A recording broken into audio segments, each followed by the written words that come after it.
throttle up. Every rocket, go for deploy. Splashdown and everybody in the shuttle program, the crew is go for launch. Roger, nice to be in orbit. We have followed in their footsteps to get us where we are today.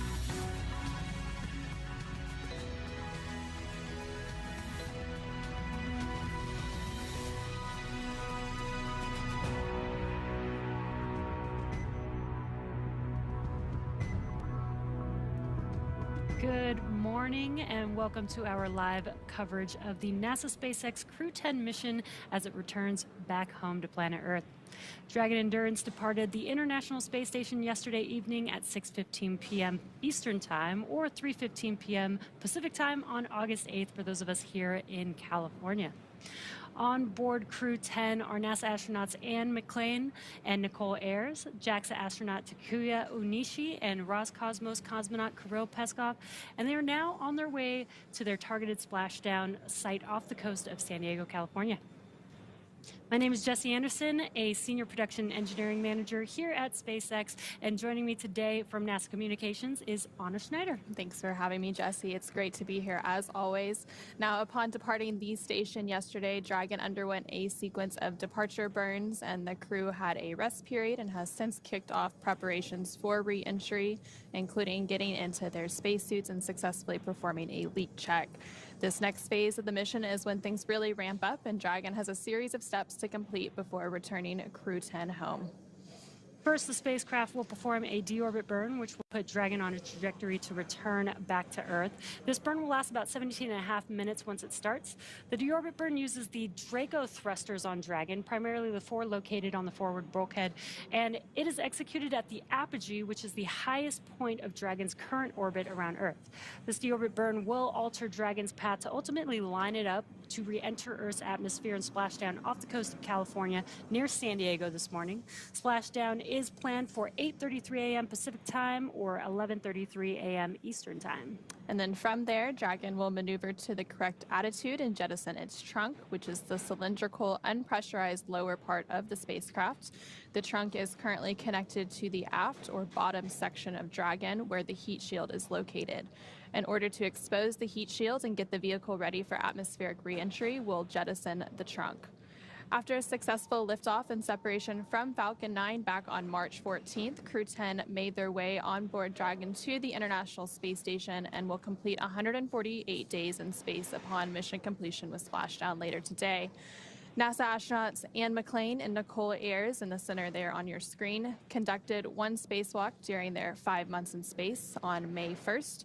During that spacewalk, they relocated a space station communications antenna and the initial mounting bracket installation steps for an IROSA, or International Space Station Rollout Solar Array, that will arrive on a future SpaceX commercial resupply services mission. Crew 10 began packing for their voyage home about a week ago and worked through tasks and shared lessons learned with the recently arrived Crew 11 team after they docked to the space station a few days ago on August 2nd. For return operations such as this, NASA and SpaceX closely coordinate with the United States Coast Guard to establish a safety zone to ensure public safety, the safety of those involved in the recovery operations, as well as the crew on board the returning spacecraft. Now, multiple NTMs, or Notice to Mariners, are issued in advance of and during recovery operations, and Coast Guard patrol boats are deployed to discourage boaters from entering the splashdown zones. And again, we want to stress to the public the need to respect the safety zone. Recovering a spacecraft from the water is a hazardous operation, and any other boats interfering increases risk to the astronauts in Dragon, as well as the teams working to recover them from the water and the safety of those that come too close. For the safety of our crew and your safety, we recommend you sit back and watch, and we'll bring you the best possible views of our astronauts' homecoming today. Exactly. So let's take a minute to meet our returning crew.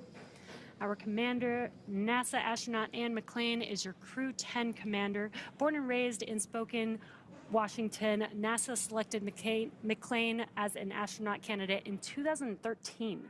Crew 10 is her second space flight after launching aboard the Soyuz MS-11 in 2018 and serving as flight engineer on the International Space Station for Expeditions 58 and 59. In total, she has now spent 352 days in space and completed 3 spacewalks, totaling 18 hours and 52 minutes. McLean is a West Point graduate and colonel in the U.S. Army, a highly decorated Master Army aviator. McLean has more than 2,000 flight hours in 20 different aircraft. McLean is also an avid rugby player and former member of the USA Rugby Women's National Team. She currently lives in Houston, Texas. And then next up is the pilot for Crew 10, who is NASA astronaut Nicole Ayers. The Crew 10 mission was the first space flight for Ayers, and she completed 148 days in microgravity, and during that time she participated in one spacewalk, totaling 5 hours and 44 minutes outside of the orbiting laboratory. She is a major in the U.S. Air Force and the first member of NASA's 2021 astronaut class named to a crew. A graduate of the U.S. Air Force Academy in Colorado Springs, Colorado, Ayers served as an instructor pilot and mission commander in the T-38 Adair and F-22 Raptor, leading multinational and multi-service missions worldwide. She has more than 1,400 total flight hours, including more than 200 in combat, and Nicole has a twin and was born in San Diego, California, so it'll be a little bit of a homecoming with that splashdown off the coast of San Diego later today. This is the second mission to the space station for JAXA astronaut Takuya Onishi after launching aboard the Soyuz MS-01 mission in 2016 as a flight engineer for expeditions 48 and 49, and has now spent a total of 263 days in space. Onishi received a Bachelor of Engineering degree in Aeronautical and Space Engineering from the University of Tokyo, and soon embarked on a career in aviation with All Nippon Airways in Tokyo. He was selected as an astronaut candidate by JAXA in 2009, and during his stay on the space station, he became the first Japanese astronaut to capture the Cygnus spacecraft in space. When he's not training, Onishi enjoys flying, playing the saxophone, movies, and hiking. And then last but not least, to round it all out, is mission specialist and Roscosmos cosmonaut Kirill Peskov. This is also his first flight, similar to Ayers, and he will have completed 148 days in space after this mission. Before his selection as a cosmonaut in 2018, Peskov was a co-pilot on the Boeing 757 and 767 aircraft for airlines Nordwind and Ikar. Assigned as a test cosmonaut in 2020, he had additional experience in skydiving. And up next, Dragon will perform a slew or maneuver to deorbit burn attitude and then perform the deorbit burn itself. This deorbit burn is the last time the forward Dracos will ignite, which are the 4 thrusters located on the top of the spacecraft underneath the nose cone. Now, the deorbit burn will place Dragon on a precise trajectory to return to the splashdown zone off the coast of San Diego, California this morning, and we are expecting that deorbit burn to begin in about 15 minutes or so from now. And once that burn does start, it is expected to last about 17.5 minutes, so it's a pretty long burn to align for its splashdown later today and get prepared for re-entry. And then after we have that deorbit burn, there will be quite a few events in rapid succession after that. So we'll have the claw separation, the trunk separation before we have entry. And then after that, we will also, or right before entry actually, we'll have that loss of signal that's expected for about 7 or so minutes. And then we'll reacquire signal, and that's just due to the plasma buildup as they re-enter Earth's atmosphere to conclude their 5-month mission aboard the International Space Station. So there on your screen, you're seeing a live look inside the SpaceX Mission Control here in Hawthorne, which is actually situated right behind us. So the teams are preparing for the re-entry deorbit operations, and just before we joined you live on today's broadcast, they actually conducted a go, no-go poll for the deorbit burn sequence, and so the teams did poll go to proceed with that deorbit burn. The weather is continuing to look great off of the coast of San Diego, California. Along with the team there in Mission Control, there's teams that are getting ready to actually recover the spacecraft and the crew. So those boats and those teams are already headed out and getting staged at the splashdown location. And once we have splashdown again, that's targeted for 8:33 a.m. Pacific later today, 11:33 a.m. Eastern time. After we have splashdown, there's quite a few events that have to happen to actually get the crew hoisted up onto the recovery boat and then out of the capsule. And that whole process takes about 45 minutes or so before the hatches can be opened, and then we can greet the crew back on the boat. So the first steps in that recovery process, we will have 2 fast boats that go out there. They do some initial safety checks and safe the spacecraft. And then after that is done, the recovery boat, it takes about 30 minutes for it to reach the splashdown location. They'll start safing the spacecraft, get it all geared up so that it can then be hoisted onto the recovery ship. And the recovery ship today is the Shannon. So a lot is happening to bring these astronauts home. It's a huge team with a lot of moving parts. Yeah, and if you're following along at the bottom of your screen, you can see the time to splashdown. We're about an hour and 7 minutes or so away from the expected splashdown time. And this is actually the first West Coast splashdown for a NASA crew. Yeah. So it's an exciting milestone after all those operations have been shifted from the East Coast, off the coast of Florida, moving over to California. So now with Crew 10, comprised of Anne McClain, Nicole Ayers, Takuya Onishi, and Kirill Peskov, ready to deorbit and splash down back on planet Earth. Of course, they are heading to one of the 3 targeted sites supported by SpaceX and NASA. All of these sites are located off the coast of California, either Los Angeles Oceanside or San Diego. Of course, today they are targeting the site at San Diego. And spreading the supported sites across multiple locations helps to maximize the return opportunities for this mission and future crews, lowering the chance we'll have to wave off due to bad weather. And for those of you following along, as I just mentioned, today's splashdown does mark the first Dragon recovery of a NASA crew on the West Coast. Yeah, exactly. After 6 years of successful recovery operations off the East Coast, we've moved all Dragon recovery operations to the West Coast. The From 2 and Axiom 4 private astronaut missions were among the first to splash down off the coast of California after our return to the West Coast. NASA and SpaceX jointly selected our splashdown zones location from one of these 3 sites off the coast of California, and today the primary recovery site is San Diego, as we've been mentioning. The selection process works with a lot of different variables, including the space station's orbital trajectory, what landing sites are available and have favorable weather, how much free flight capability Dragon has for the trip home, and the sleep schedule for the returning crew members. We'll start with calculating daily return options based off of the space station's current orbit and Dragon's capabilities to maneuver and line up for reentry. The time from undock to landing at the primary site can vary from less than 6 hours to more than 39 hours. And of course, today's phasing from undocking yesterday is about 17.5 hours. So they undocked yesterday at 3:15 p.m. Pacific with the splashdown today at 8:33 a.m. So getting home the quickest comes with some obvious benefits, but we always have to make sure the crew is properly rested for dynamic operations, preventing us from scheduling 20-plus hour days for them. And right there on your screen, you're actually seeing a great live look inside the Dragon Endurance spacecraft as the crew continues to prepare for those deorbit and entry operations. You're seeing them all suited up, and the closest view on your screen right there is Roscosmos cosmonaut Kirill Peskov. Dragon SpaceX deorbit sequence start in 5 minutes.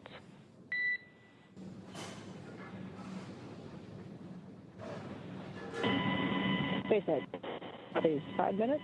Crew is ready to return to the atmosphere. SpaceX copies. We are excited to welcome you home. And there we just heard some communications between the core or the crew operations resource engineer who is staged here in SpaceX's Mission Control in Hawthorne, between the Crew 10 astronauts currently aboard the Dragon spacecraft, confirming that they are going to begin the deorbit sequence in about 5 minutes from now. So things are really starting to get geared up. And there in that view on your screen, you're seeing an over-the-shoulder look between the pilot and the commander. So again, the pilot is Nicole Ayers and the commander is Anne McClain, both NASA astronauts for today's mission. And back to the phasing that we were talking a little bit about. So trajectory and ballistics experts provide the daily opportunities that would line up Dragon with the landing zones and split them into what we call ascending and descending opportunities. Dragon uses its Draco thrusters after leaving station to execute a series of altitude lowering maneuvers and to line up with the selected primary site. It can also change to different alternate sites while in free flight if sudden weather moves in, and that we'll need to avoid. Exactly, and weather is something that we're constantly looking at, making the final call to proceed about 2.5 hours before the crew undocks from the space station. So for Crew 10's return, we looked at a number of weather items. Some of the obvious ones are no rain or chance of lightning in the recovery zone, and that's both for the safety of the crew inside of Dragon as well as the recovery teams that are on the water.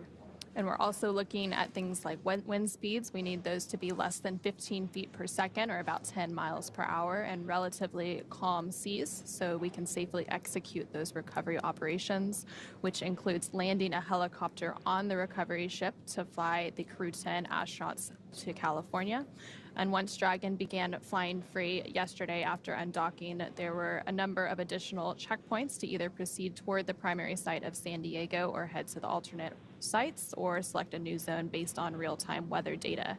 These checks happened all the way up until we were in the final hours before the deorbit burn, which is the last burn in the trip home and commits Dragon to re-entering the Earth's atmosphere.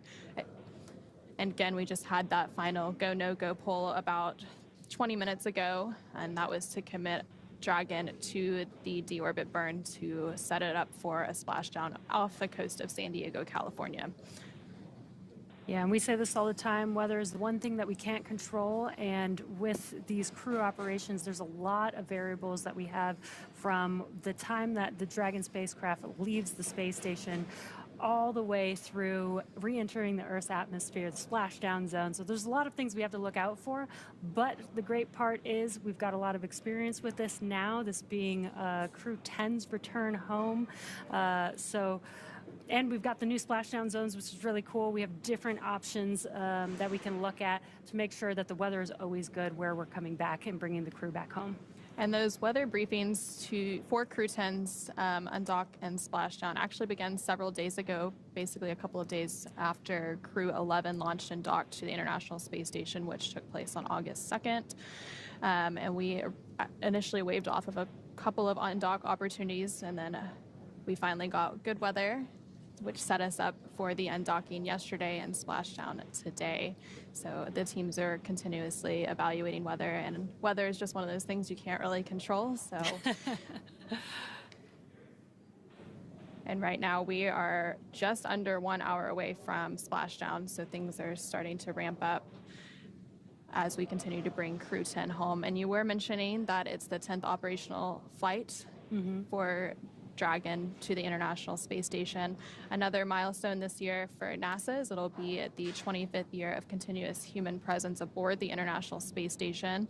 And in that time, a lot of science and research has been conducted, over 4,000 different research investigations across the life of the International Space Station, and things are continuing to happen during Crew 10's mission. They completed over 200 science investigations, contributing more than 600 hours of crew time to supporting that science and research aboard the International Space Station. And speaking of the history of the space station and the crew doing experiments on the orbiting laboratory, we've also got some flight history for Dragon. Development of Dragon for crew started with the Dragon cargo spacecraft. Dragon was designed from the beginning for flying humans to space, so even from the start, the first Dragon had a window on it, even though we didn't have people on it. Before we could fly humans, our teams implemented a number of design upgrades to make sure that both Dragon and Falcon 9 were suitable for flying people, and then put both vehicles through thousands of tests to prove their safety. Now, Dragon is capable of carrying up to 7 passengers. We've been flying 4 with every single NASA crew mission. It's also capable of returning significant amount of cargo back down to Earth, which is the first private spacecraft to take humans to the space station. Dragon is fully autonomous, which means that it flies itself, but it does have features to fully manual override the vehicle in case of emergency. Dragon is also almost 27 feet tall from the bottom of the trunk all the way to the top of the nose cone. Dragon is comprised of 2 main elements: the spacecraft, which is designed to hold the crew and pressurized cargo, and then the unpressurized section, which is known as that trunk. And we did just hear confirmation that the deorbit slew maneuver was just completed. And again, that maneuver sets up Dragon in the right trajectory and attitude to complete the deorbit burn. So we'll expect that deorbit burn to then start about 5 minutes from now that it's in the correct configuration. And again, once that deorbit burn does start, it'll last about 17.5 minutes. So a relatively long burn for deorbit today. Going back to the Dragon spacecraft and a little bit more, the nose cone at the top of the spacecraft protects the docking system and also the guidance navigation control system. The nose cone opens for docking and remains attached to the Dragon spacecraft, unlike the previous version of Dragon, which helps SpaceX towards their reusability efforts. Opposite the nose cone is the trunk, and it provides attachment points for Falcon 9 and the Dragon spacecraft and cargo. One half of the trunk is covered in solar panels that provide power to Dragon during flight and while on the International Space Station, and the other half contains a radiator that rejects heat from the active thermal control system to space using SpaceX's new Pica tiling technology. And the trunk has aerodynamic fins, which provide stability in the event of an emergency abort. And in the event of an abort, Dragon is outfitted with 8 Super Draco thrusters, which will power the astronauts to safety, which is applicable during the launch phase of a flight. And the Dragon Super Draco launch escape system is a key safety feature of Dragon, giving the crew the ability to quickly separate from Falcon 9 and safely escape the time of launch all the way to orbit, a feature that no other spacecraft in history has possessed. Dragon is also equipped with 16 Draco thrusters used to orient the spacecraft during the mission, including apogee and perigee maneuvers, orbit adjustment, and attitude control. Each Draco thruster is capable of generating 90 pounds of force in the vacuum of space, and we will see those Draco thrusters in action in just a few minutes when it conducts that deorbit burn. And right there on your screen, you're getting a live look inside the Dragon spacecraft. Closest to the camera right there is NASA astronaut and Crew 10 Commander Anne McClain, and next to her is NASA astronaut and Crew 10 pilot Nicole Ayers. Yeah, and inside the spacecraft, it's designed to accommodate up to 7 crew members with modular seats that can be removed and replaced by additional cargo. So you can see on your screen the crew members are sitting in the 4 seats, but underneath them is where they can place cargo, which is what they're utilizing the spacecraft for today. But if we needed to, we could place 3 more seats in that cargo area and fit 3 more passengers there. The seats are made of carbon fiber and will be customized, or they are customized for any crew member flying on board. So their suits, as well as the seats, are a little customized to each of the crew members flying. Now, the control panel is centered between the pilot and the commander seats and consists of 3 touchscreen displays, which we were seeing just moments ago. And this allows the crew to operate the vehicle and fly it manually if needed, but mostly they use them for monitoring on the flight uphill to the space station, as well as right now you could see them monitoring on those display screens as they're making their way back down to Earth. And right now we have a little bit over a minute to go until the deorbit burn begins. So we're continuing to stand by for confirmation of that deorbit burn, and we'll provide updates once it is in progress.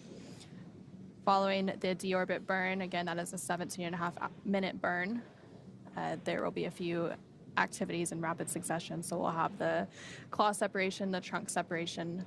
We'll have a little bit of a loss of signal entry. Then we'll reacquire that signal after about 7 minutes. And then right before splashdown, we'll see those drogue and main parachutes deploy. And then we'll have splashdown off the coast of San Diego, California.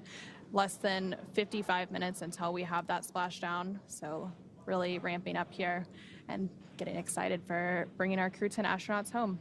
Yeah, and again, you can follow along with the timeline again on the bottom center of your screen.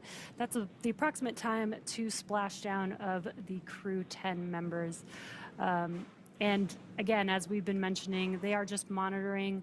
They have been coasting for a bit since yesterday evening, but now we're coming up to all the dynamic events that they're still going to be, following along and not really having to make any manual calls, but there's going to be a lot of dynamic events that they'll need to know what's happening because they're inside of the spacecraft, they're strapped into their seats, they can't really see what's going on outside of the vehicle, so they're going to be monitoring on those display screens that we were talking about earlier. And so we do have confirmation that the deorbit burn has begun. Again, this burn is expected to last about 17.5 minutes. In the right-hand bottom corner of your screen, you can actually see the thruster firings as they take place. And as mentioned earlier, for these operations, NASA and SpaceX closely coordinate with the United States Coast Guard to establish a safety zone to ensure public safety and for the safety of those involved in the recovery operations, as well as the crew on board the returning spacecraft. Multiple notes are issued to mariners in advance of and during recovery operations, and the Coast Guard patrol boats are deployed to discourage boaters from entering the splashdown zones. We want to continue to stress to the public the need to respect the safety zone. Recovering a spacecraft from the water is a hazardous operation, and any other boats interfering increases risk to the astronauts in Dragon, the teams working to recover them from the water, and the safety of those that come too close. For the safety of the crew and your safety, we'd recommend you continue to sit back and watch as we bring you live views of the astronauts' homecoming today. Exactly. Safety is our #1 priority. And as I mentioned earlier, this deorbit burn is the last time that those 4 bulkhead thrusters on top of Dragon will fire. Dragon Endurance has not yet entered the Earth's atmosphere, but this deorbit burn is what will line the vehicle up and put it on its final trajectory to the landing site off the coast of San Diego, California. Right now, Anne, Nicole, Takuya, and Kirill are using their screens to monitor the burn duration, Draco thruster firings, and trajectory details like entry angle, spacecraft perigee, and how much distance remains until deorbit burn termination. Dragon, again, is flying itself, so all the crew has to do is stay strapped into their seats and keep an eye on how their journey is progressing. And we are now about 2 minutes into that deorbit burn, about 15 and a half minutes to go. Things continuing to go as expected, and we'll continue to provide updates on that burn and duration as it happens.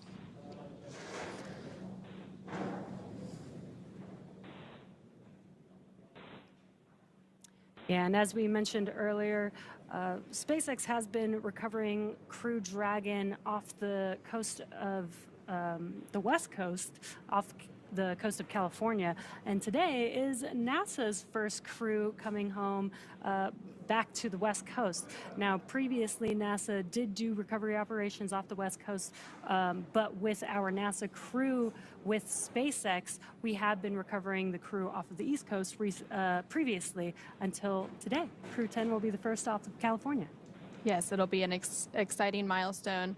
And also, if you compare it a little bit to other spacecraft recoveries like Soyuz, which actually lands on land, SpaceX is a little bit unique in that aspect where we recover it in the water. So the recovery operations and things that have to happen are a little bit different. So currently aboard the International Space Station is Expedition 73. So a few days ago, there was actually a change of command ceremony where NASA astronaut Takuya Onishi handed over command to Roscosmos cosmonauts. And after departing the International Space Station yesterday, they went from 11 people on board to 7 people. So during that Crew 11, Crew 10 handover period after Crew 11 arrived on August 2nd, there was a few days of handover to get Crew 11 up to speed on space station operations and everything they needed to know before Crew 10 departed yesterday. Again, that departure taking place at 3:15 p.m. Pacific, 6:15 p.m. Eastern. So now the crew size has gone back down to 7, which is pretty standard now, except for when we have those handover periods. And we're not expecting any new crew arrivals again until the next Soyuz mission, which will be towards the end of the year. And that will also be when Expedition 74 kicks off. And also on board the International Space Station as part of Expedition 73 are NASA astronauts Johnny Kim, along with the newly arrived Zena Cardman and Mike Fink. There's also JAXA, or Japan Aerospace Exploration Agency astronaut Kimiya Yui, who is also part of Crew 11, along with Roscosmos cosmonauts Sergei Ryzhikov, Alexei Zubritsky, and the newly arrived Oleg Platonov, who was also aboard Crew 11 last week. It's quite a few crew members on the space station. I do think that it's pretty cool that we've had presence on the laboratory for the last 25 years, and we're continuing that. Even with just 7 people, there's so much science and research that they can do while they're out in space. And if you think about it, there's been someone orbiting above your head for the last 25 years, which is truly incredible if you think about it. The deorbit burn is, of course, continuing to take place. It's a little over 5 minutes complete, so we have About 12 minutes to go before that deorbit burn is complete. Again, we're expecting it to last a total of 17.5 minutes. Following deorbit and splashdown, Crew 10 will have spent 148 days in space, orbiting the Earth more than 2,300 times, traveling more than 62.7 million statute miles. The crew saw the arrival of 5 visiting vehicles since their arrival in March when they docked to the space station, and this included the Soyuz MS-27 spacecraft that carried NASA astronaut Johnny Kim to the station, SpaceX's 32nd commercial resupply mission, the 4th private astronaut flight, Axiom Mission 4, the Russian Progress 92 cargo spacecraft, and of course, the most recently, the arrival of the Dragon spacecraft carrying Crew 11.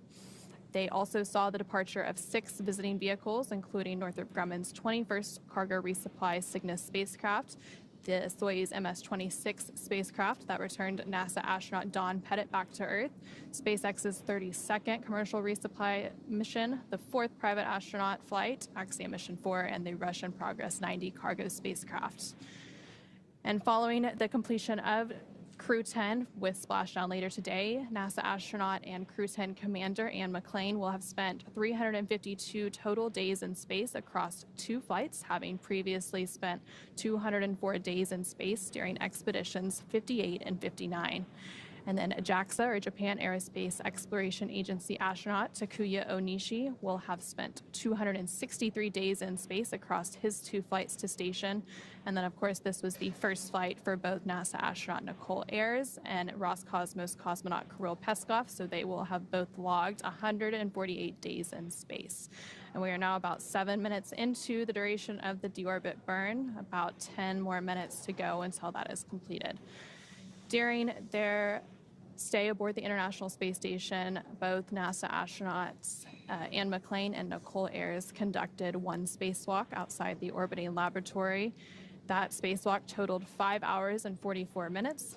McClain has now conducted 3 spacewalks through the duration of her career for a total of 18 hours and 52 minutes spent outside the International Space Station. Yeah, Anna, you mentioned seeing all the different vehicles that came to the space station while the crew was on board. If you haven't been following along with some of the crew members, like Nicole Ayers, she's been posting, and she actually posted after Crew 11 arrived at the space station, showed some really cool views of both Dragon Endurance and Dragon Endeavour, both docked to the International Space Station. Also, some cool spacewalk photos there you can see on your screen, and that is Nicole Ayers performing that spacewalk, which is really awesome. And so she performed that spacewalk alongside her crewmate, NASA astronaut Anne McClain.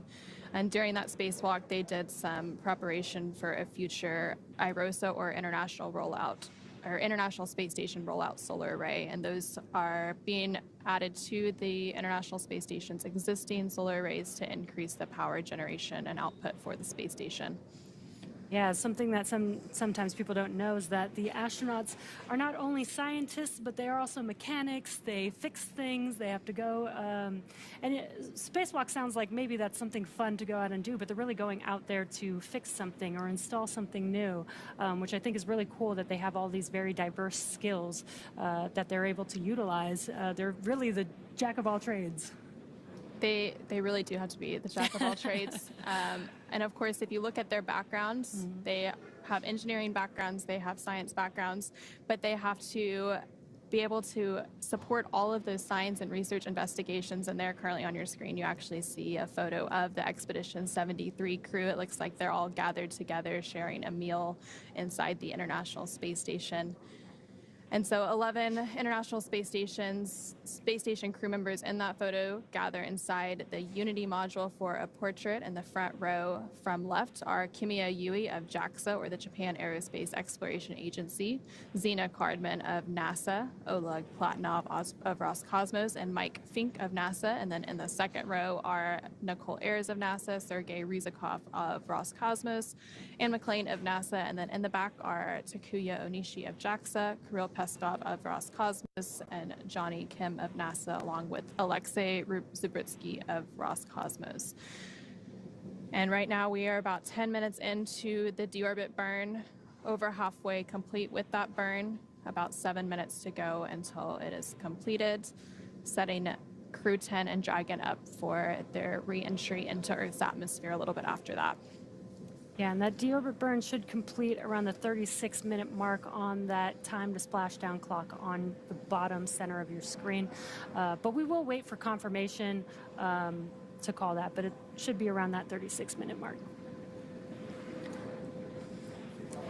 So here in this photo, 6 of 7 Expedition 73 crew members also posed for another portrait during dinner time at the galley inside the International Space Station's Unity module. Clockwise from bottom are JAXA astronaut Takuya Onishi, NASA astronauts Anne McClain and Nicole Ayres, along with Roscosmos cosmonauts Sergei Ryzhikov, Kirill Peskov, and Alexei Zubritsky.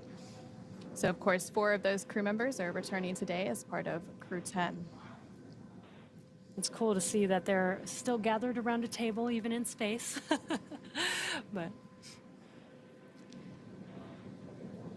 most people are familiar with the idea of a mission patch, but you might not know how they come to exist. For decades, crew members have worked together to develop the patch for their mission, determining which aspects of the mission they want to highlight and any special details they'd like to include.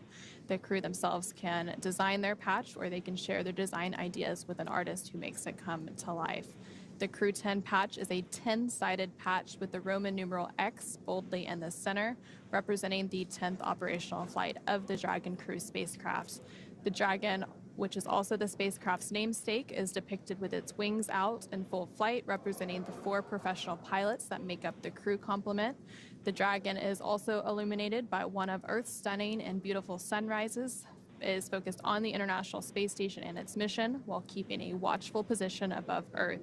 The stars on the patch are red, white, and blue for the flag colors of each crew member's home country, and the brightest stars represent the crew's closest family members and support system. yeah, I love these patches. The detail that goes into them is so amazing.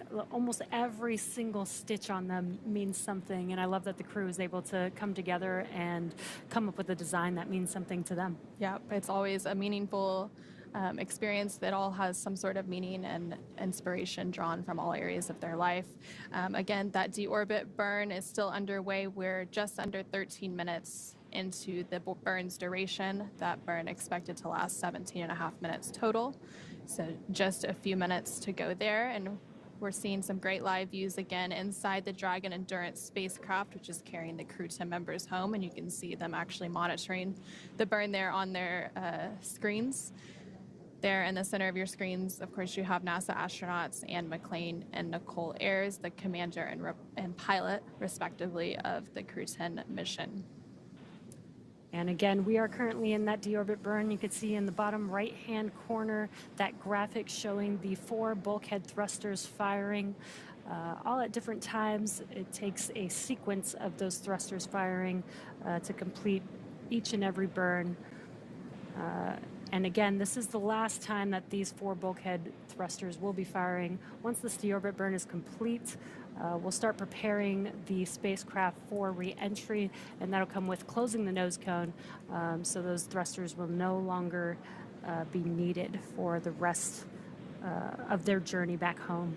And you mentioned the nose cone, which will be closed. So the nose cone was initially opened following launch and orbital insertion of Crew 10. So when they first got to orbit, the nose cone was open to expose those guidance and navigation sensors on its way to the International Space Station. So it's been open this whole time as Dragon Endurance has been docked to the International Space Station. So once it closes, it'll be the first time that it's been closed since their launch and orbital insertion back on March 14th earlier this year. Yeah, and in earlier Dragon spacecraft days, we did jettison the nose cone, but with reusability, this is one of the key improvements for reusing these Dragon spacecraft is being able to reuse the nose cone. So now we close the nose cone. It's not really needed during re-entry, but it is needed during ascent, during launch for the spacecraft. So being able to reuse it, close it when it comes back home, and then rinse and repeat. And so we are about 15 minutes into that deorbit burn, less than 3 minutes remaining in that burn duration. You can see at the bottom right corner of your screen those thrusters continuing to fire for this burn to set it up for its entry and splashdown off the coast of San Diego, California, about 38 minutes from now, as you can see that countdown on your screen. A great live view inside of the spacecraft. You could see some of those patches that were on near the seats of the spacecraft, showing the different crews that have flown on Dragon Endurance. And right next to the thrusters on the bottom right hand of your screen, you can also see a map or a globe that shows where Dragon currently is. So right now it's off the coast of Australia as it continues to make its way off the coast of California. And there's less than 2 minutes remaining in the burn. The crew settled in and getting ready for their re-entry. We are coming up on completion of that deorbit burn, expected in less than a minute from now. We will wait for confirmation.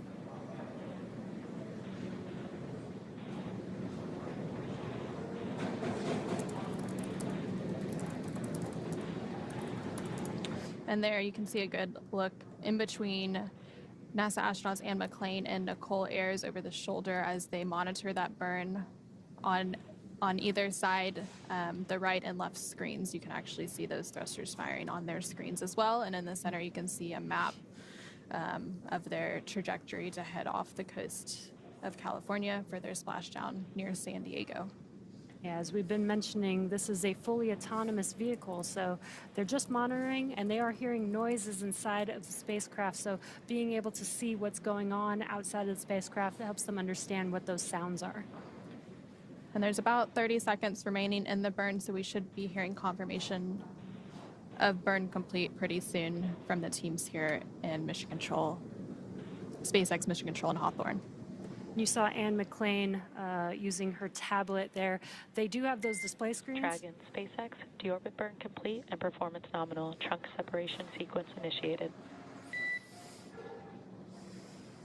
SpaceX Dragon, copy nominal deorbit burn. And we had confirmation that the deorbit burn is now complete and the trunk separation sequence is now beginning. This means that the umbilicals are going to disconnect and Dragon is going to separate or jettison from the Dragon spacecraft. And we did just hear confirmation that the claw separation has been completed and that trunk separation should be taking place in about 30 seconds from now. So we're going to have several events happen in rapid succession now, as we're just over 30 minutes away from splashdown.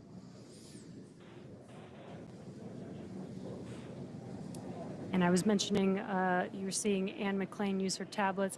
They have the displays inside of Dragon to monitor the vehicle, but they have those tablets to follow along with very specific procedures. Dragon, SpaceX, nominal trunk jettison. SpaceX Dragon, copies nominal trunk jettison. We see entry prep. And great news, we just heard confirmation of trunk separation. So far, telemetry is looking good. The nitrox system is primed for cabin and suit cooling, and the heat shield is now exposed and ready for atmospheric reentry. So the trunk has now served its purpose by gathering energy from the sun through its solar cells and converting that to battery power. And since we have separated the trunk, Dragon can't generate any more new power, but they don't need it since we're coming home and Dragon has stored enough battery power to be able to make its way home. And we are now hearing that the nose cone is starting to close, so that is currently underway. Yeah, exactly. Dragon is now closing that nose cone to protect the forward hatch for re-entry. Now, once it's closed, it will be locked by a set of hooks. And in the background, Dragon is currently inhibiting those forward bulkhead Draco thrusters that we just used to complete that deorbit burn, ensuring it's safe to latch the nose cone shut for re-entry. And here's a great live view of that nose cone coming closed. And the nose cone is over 25% closed so far, so happening pretty quickly. Also, the Dragon spacecraft has initiated the nitrox suit purge. This will help keep the Crew 10 astronauts cool and comfortable during re-entry, which is coming up in about 20 minutes. At this point, the crew are using their screens, as you saw a few minutes ago, to monitor the locking of the nose cone. And that nose cone is now about 50% closed and continuing to close. And of course, then we'll have the hooks to fully close it. Yeah, that nitrox is going to be very important because during re-entry, the outside of the vehicle gets really, really hot, about 3,000 degrees Fahrenheit. So keeping the crew cool throughout that period is going to be very important. We are expecting that nose cone to be completely closed in about 2 minutes from now at 8:02 a.m. Pacific, 11:02 a.m. Eastern. So we're continuing to monitor the progress of that nose cone closure. And again, you're seeing great live view of the nose cone closing. That camera on the nose cone actually showing it in progress.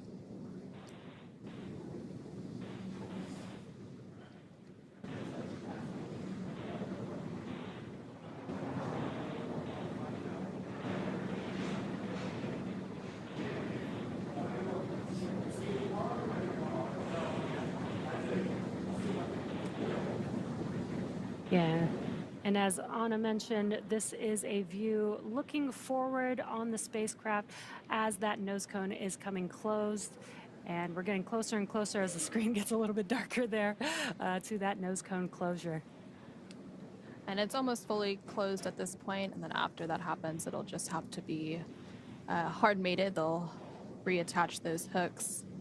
And it'll be all set up and ready for re-entry now that we've had the trunk jettison and the claw separation and the nose cone almost fully closed. Of course, that deorbit burn also completed about 10 minutes ago as well. And we did just hear confirmation that the nose cone has been fully closed, so that process is now complete. And as we begin the second half of entry, Dragon is now beginning to inject cooled nitrox into the air, being delivered to the suits worn by Anne, Nicole, Takuya, and Kirill. Again, this is what will allow the crew to remain comfortable while external temperatures reach that 3,500 degrees Fahrenheit. And the heat shield is pointing forward, leading Dragon to the landing site. Again, that splashdown site targeted off the coast of San Diego, California. And speaking of that heat shield, Dragon's primary heat shield is comprised of Pika 3.0, which stands for Phenolic Impregnated Carbon Ablator. First generation Pika was initially developed by NASA for studying and sampling comets within our solar system. And SpaceX actually partnered with NASA to develop Pika X, which was the second generation product used on all Dragon 1 commercial resupply services missions, or CRS, that resupplied the space station on 20 missions. Pika 3.0 was developed specifically for use on Dragon 2 crew and cargo, with enhanced structural and thermal properties that optimized the heat shield and drove down cost and mass. The remainder of Dragon is composed primarily of a SpaceX proprietary ablative material. It's another class of thermal protection, which is lighter weight versus Pika and protects the underlying composite structure during reentry to ensure the structural capabilities are maintained.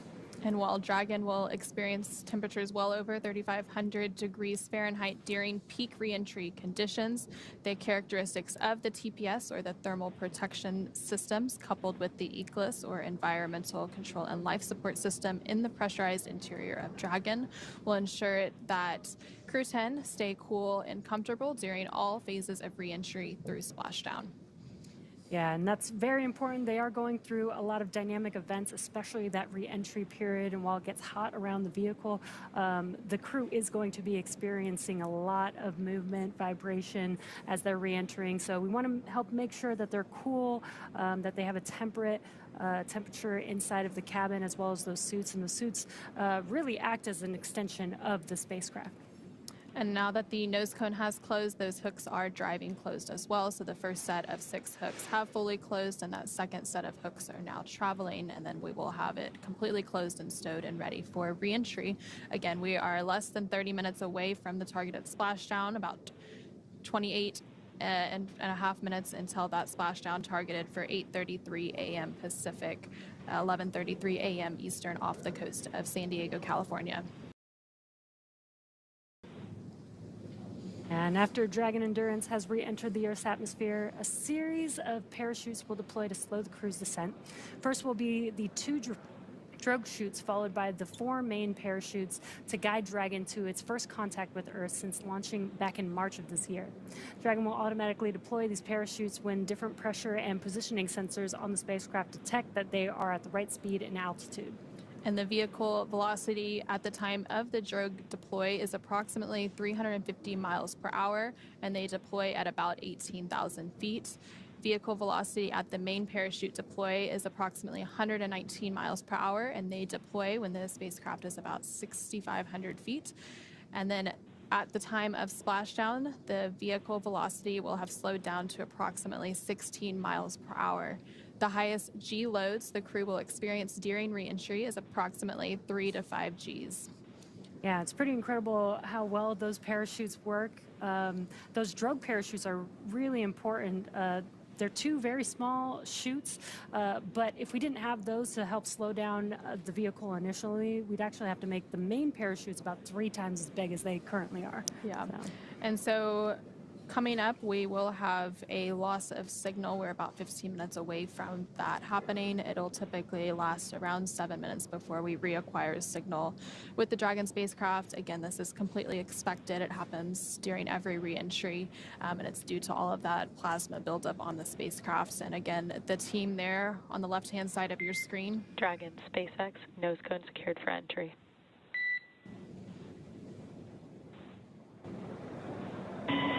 SpaceX Dragon copies.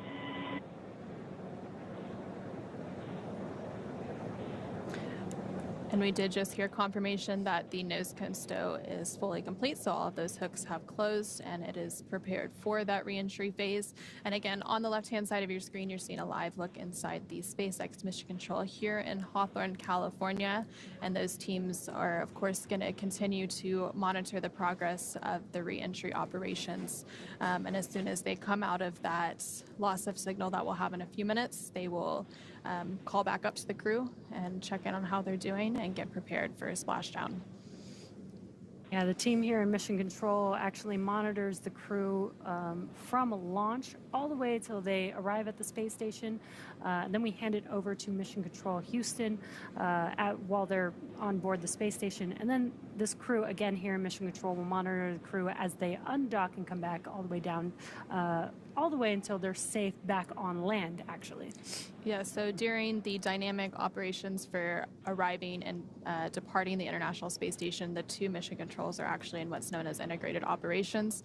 So yesterday, during undocking and departure of the Dragon Endurance spacecraft and Crew 10, the SpaceX Mission Control team and the NASA Mission Control team in Houston were working in tandem during that operation until Dragon exited what is known as the approach ellipsoid, which is one of those 2 invisible boundaries surrounding the International Space Station that guide arriving and departing visiting vehicles to the space station. Yeah, and I did say back on land, but I meant back on planet Earth. Once they're out of the spacecraft, then we have the medical teams checking in with the crew, making sure that they're safe, healthy, and then they'll take a helicopter ride back to land to continue their research. They do still have to get checked out, and the mission doesn't completely end right when they land back on Earth. They do still have a little bit more research to complete. And so right when they exit Dragon, once they are on the recovery boat, again, the recovery boat is the Shannon. We're actually hearing reports that the recovery boat is staged and ready for splashdown and ready to receive the crew. But it will begin with medical evaluations on the boat, and that will progress through exercises that improve mobility, balance, flexibility, aerobic conditioning, strength, endurance, and the body's ability to sense its position. Dragon, SpaceX for final entry briefing. Report when ready to copy.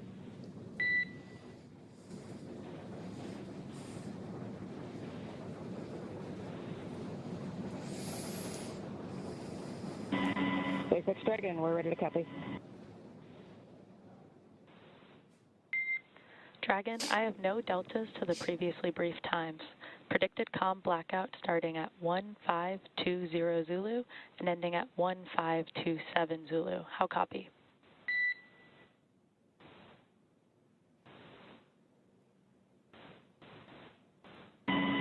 SpaceX Dragon, we copy. No deltas, and 1520 to 1527 for com blackout. That is a good read back, Dragon. The vehicle is healthy, weather is still looking good, and recovery forces are on site. I have one final reminder that the Vehicle 1 Rio LED on your control panel is unavailable. The health of the flight computer and avionics can be monitored on your displays. SpaceX will make expected calls regarding automated chute deployment. Any questions for our team?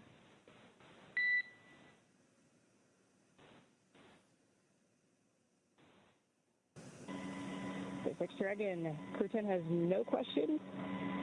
And we'll see you all shortly. Copy on the no questions. And with that, can you please verify that visors are down, tablets are secured, and restraints are tightened no later than 150 kilometers?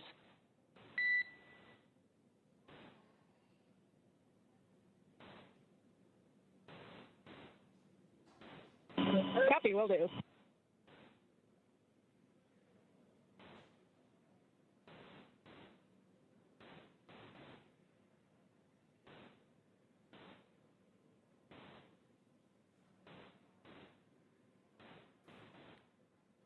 And we did just hear that briefing between the core, the crew operations resource engineer, and the Crew 10 astronauts aboard Dragon to confirm their readiness for re-entry.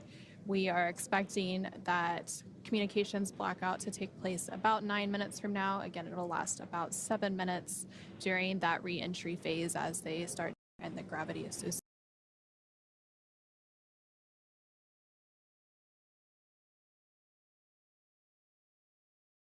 So it does have some human body. So the returning astronauts will undergo the same pre-flight tests to assess their health status. And these results inform a personalized reconditioning program to restore their physical performance safely and progressively to their pre-flight baseline. Post-flight reconditioning is unique for each astronaut and varies by individual. While most crew members reach their pre-flight fitness baseline within the first 45 days of returning to Earth, it is not uncommon for NASA to extend reconditioning programs to meet an astronaut's specific needs and pace of recovery. So, of course, we have a whole team that will be supporting the astronauts in their recovery. We have folks supporting them as part of NASA's Human Health and Performance Directorate, and there's a whole team specifically focused on strength conditioning and recovery as well. And so during their mission, Crew 10 contributed to more than 200 unique scientific experiments across about 600 hours of science and research and technology demonstrations during their stay aboard the orbiting laboratory. One of those experiments was the rhodium plant life experiment, and this investigation studies how radiation and gravity environments at different orbital altitudes affect plant growth by comparing Crew 10 data with plants flown aboard the Polaris Dawn mission, which flew deeper into space. Studies have shown microgravity affects growth rates, and a better understanding of the mechanisms behind this could improve plant growth techniques in space and on Earth. As mentioned earlier, NASA astronauts Anne McClain and Nicole Ayers also conducted a spacewalk to upgrade the International Space Station's power generation systems. The duo installed hardware to support an IROSA, or International Space Station Rollout Solar Array, which are more compact and produce more power than the station's original arrays. The IROSAs were first demonstrated aboard the orbiting laboratory in June 2017, and 8 have been installed to augment the power available for scientific research and other activities. During their mission, Crew 10 also used the International Space Station's Space Automated Bioproduct Laboratory to process samples for a study of microgravity's effects on the protein yield of microalgae. These organisms are highly nutritious, producing amino acids, fatty acids, B vitamins, iron, and fiber. The microalgae could provide sustainable meat and dairy alternatives during long-duration space missions. It also could be used to make biofuels and bioactive compounds and medicines in space and on Earth. And the International Space Station, of course, orbits more than 250 miles above Earth, giving astronauts a unique view. SpaceX Dragon, tablets are secured, restraints are tightened, visors are down, crew is ready for entry. SpaceX copies. Crew are configured for entry. We are 5 minutes until predicted comm blackout. See you on the other side at 1527 Zulu.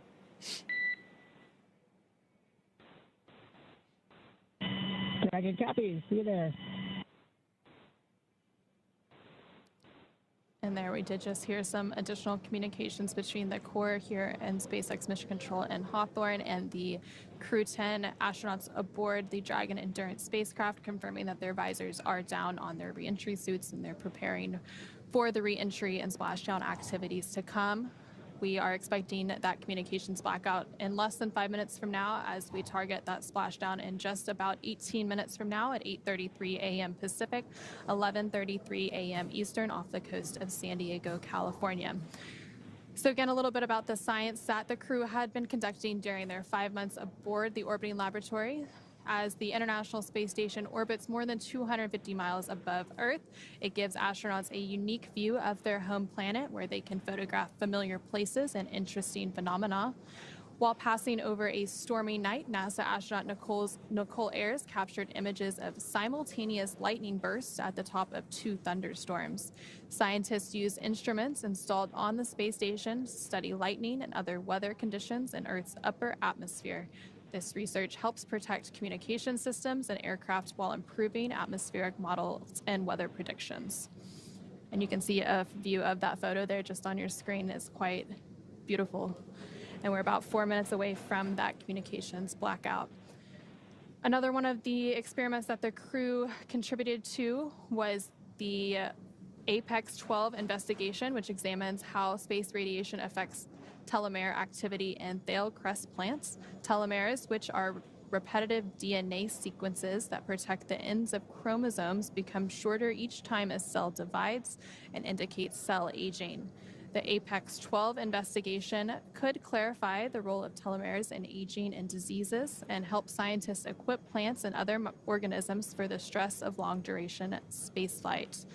And to round it all out, one of the other experiments they conducted was using a fluorescent microscope known as ELVIS, which captures the motion of microscopic algae and bacteria in 3D, a new capability aboard the International Space Station. The technology could be helpful in various applications in space and on Earth, such as monitoring water quality and detecting potentially infectious organisms. And so we are now about 3 minutes away from that communications blackout, and during that we'll also have confirmation that entry begins. It typically happens about 2 minutes after the initial loss of signal with the spacecraft. We'll begin that entry process. Yeah, the communications blackout is expected at 8:20 and through 8:27. So some other cool photography while on station. Dragon docked to the International Space Station, soars 259 miles above Cambodia in this long-duration photograph revealing star trails, lightning storms, and the city lights of Southeast Asia streaking below. And I love these incredible views that they get, and they get to take these photos that we get to see even though we don't get to be up there in space with them. Just an incredible view. And we are now about 2 minutes away from that communications blackout, a little less than 2 minutes. And then after that, the entry will begin. We did hear that the nitrox and suit purge is underway, and they are beginning all of those entry preps. So again, we will stand by as we continue to hear from the team and as we enter this communications blackout in just a few moments. Yeah, and the suits are there. They're an extension of the spacecraft. They help keep the crew cool, but they also have features just in case there's a depressurization inside of the cabin to help keep the crew safe and healthy during re-entry.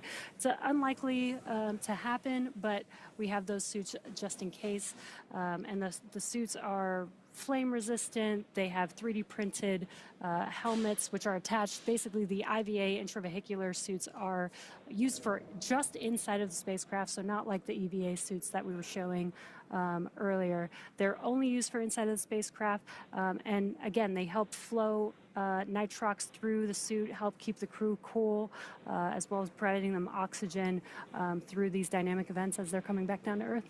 And during Crew 11's launch, we actually noticed Mike Fink has a new IVA suit, so he's debuting a new one.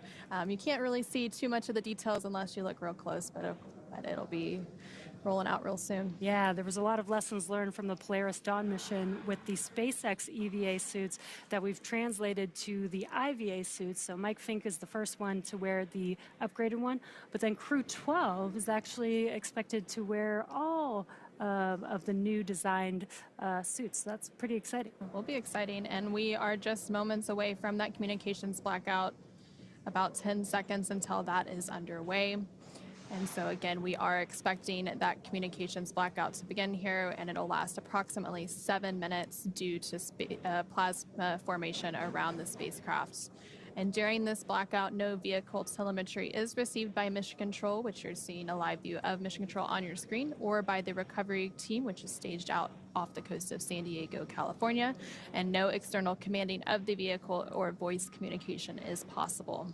And as a reminder, Dragon is designed to fly itself, so during reentry, the vehicle will be slowing down from orbital velocity, which is approximately 17,500 miles per hour.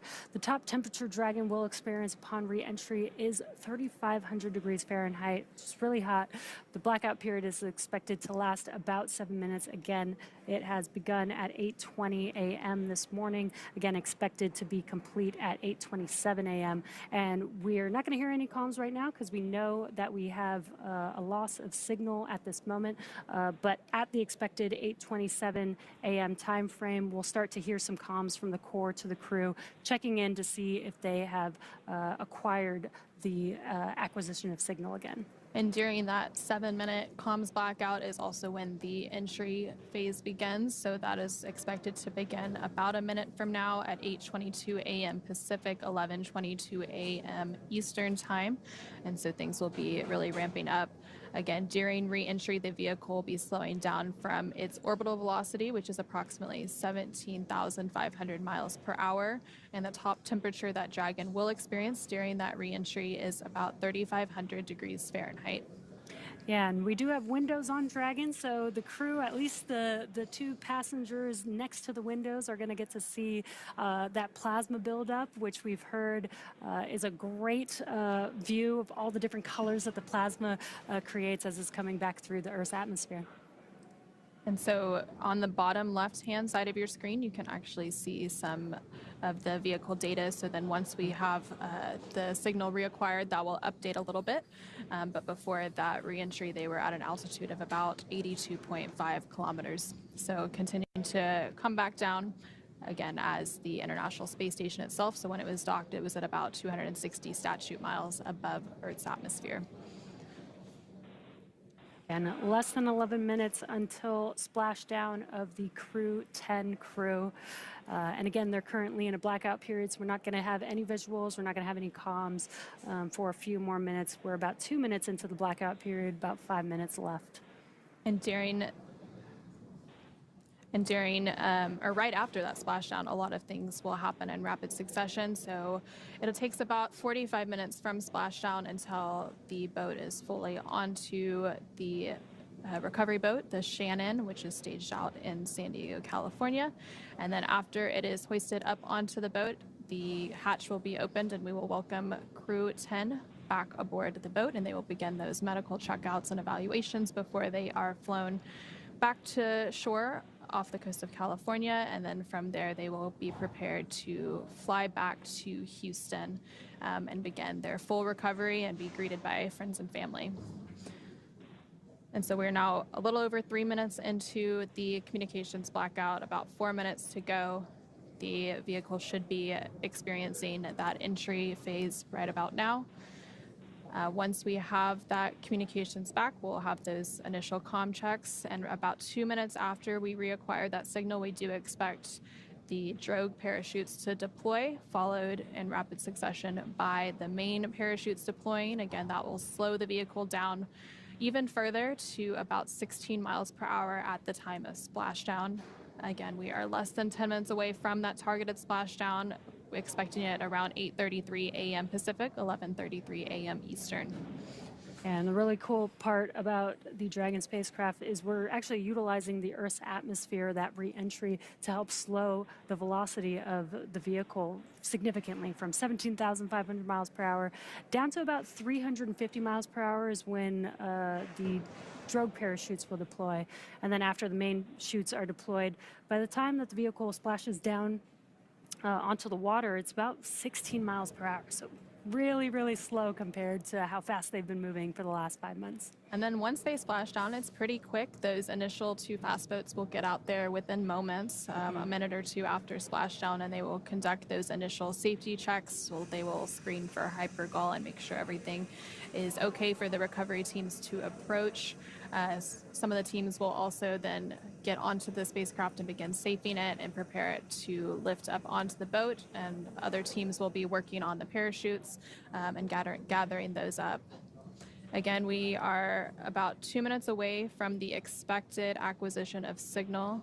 That initial loss of signal took place about 5 minutes ago during that reentry phase as a result of all the plasma buildup. Again, it's completely expected, and it happens during every reentry of a spacecraft from its journey in space. Again, Crew 10 is returning after an about 5-month science and research mission aboard the International Space Station.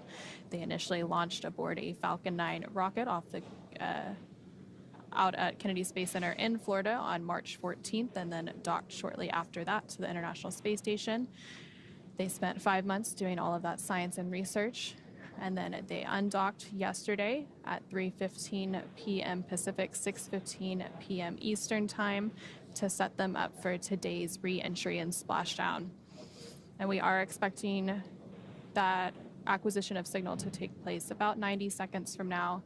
So a little bit more than a minute to go until we hear those call-ups from the core to the crew to check back in with them, and less than 7 minutes to go until we have splashdown.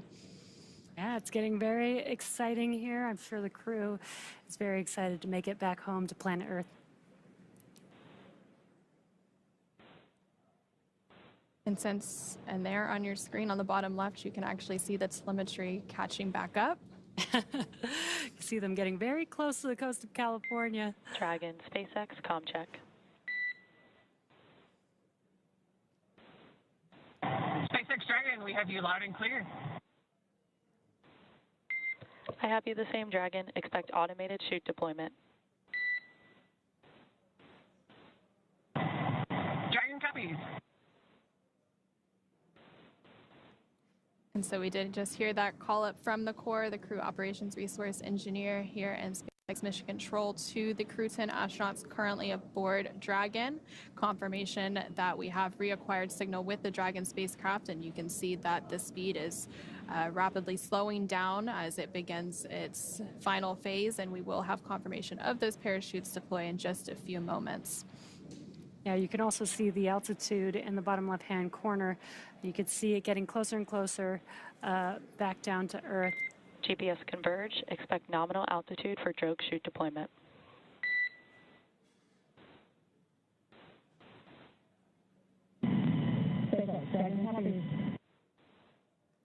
And the core just informing the crew of what's going on. They're going to be feeling a lot of different things inside of the spacecraft where they can't see what's going on outside. So they will expect the drogue parachutes to deploy, so they'll know what that feeling is inside of the spacecraft. And again, you can follow along the altitude in the bottom left-hand corner as the crew is getting closer and closer to planet Earth. And we are expecting those drogue parachutes to deploy a little bit after 8:29 a.m. Pacific, 11:29 a.m. Eastern. And the crew there on your screen rotating in their seats in preparation for that splashdown. During that reentry, they are leaning more on their backs, but when they are coming in for splashdown, they can sit a little bit more upright in preparation for that touchdown. And on your screen from left to right is Roscosmos cosmonaut Kirill Peskov, NASA astronaut Nicole Ayers. Brace for drogue window.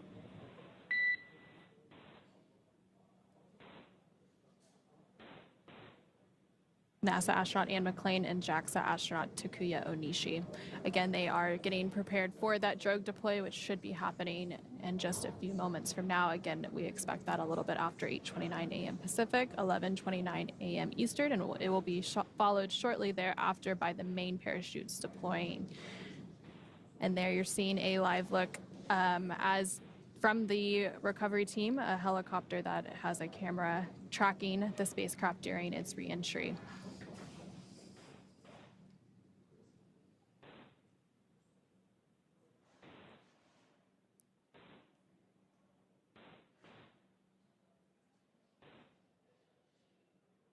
We do have confirmation that the drogue deploy is underway.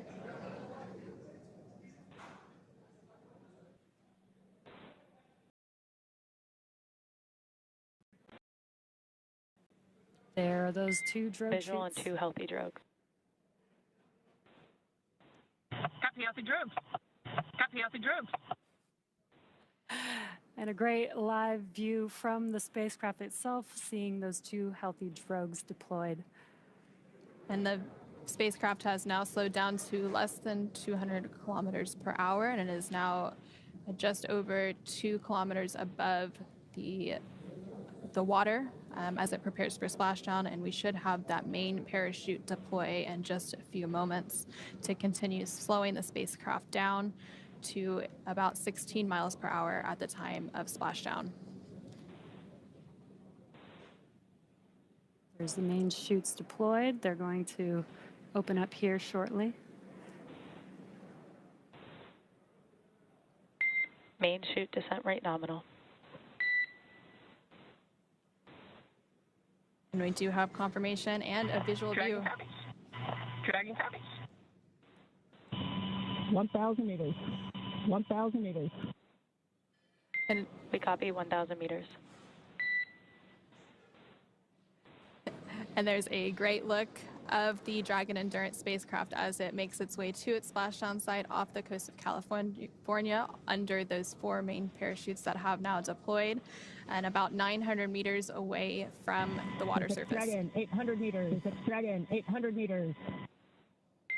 800 meters. Crew monitoring their altitude as they make their way to splashdown. I love these daytime views that we get. We don't always get to pick the time when the crew splashes down, but it's awesome when we have a great morning and a clear view watching as the Dragon Endurance spacecraft carrying Crew 10 is... SpaceX Dragon, 600 meters. SpaceX Dragon, 600 meters.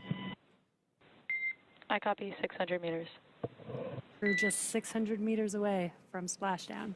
And just over a minute away from that targeted splashdown time, again expected around 8:33 a.m. Pacific, 11:33 a.m. Eastern.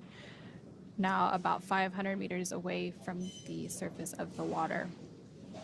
And slowed down to about 35 kilometers per hour. Again, it'll continue to slow down. SpaceX Dragon, 400 meters. SpaceX Dragon, 400 meters. Splashdown. Brace for splashdown. SpaceX copies 400 meters and crew are braced for splashdown. And we just saw an incredible view there of the Dragon as it re-entered under some cloud cover. And we should be regaining some of those live views from the recovery zone momentarily as it gets resituated to capture the return. The spacecraft is now about 200 meters above the ocean, and it has slowed down to about 30 kilometers per hour. Again, it will continue to slow down until about 16 kilometers per hour.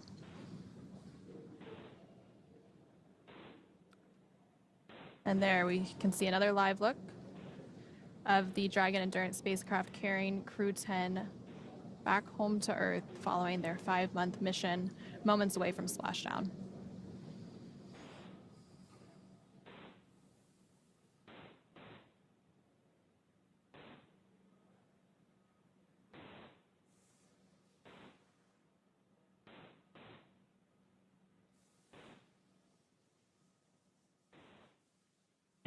SpaceX Dragon, splashdown. SpaceX Dragon, happy splashdown.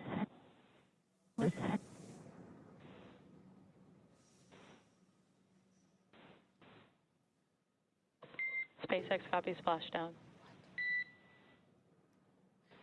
And we did just hear that confirmation of splashdown. The view that you're seeing on your screen is a little bit delayed, which is why we don't have that visual confirmation yet, but we do have that verbal confirmation between the crew and the Corps that they have successfully splashed down, and Dragon Endurance has now returned home.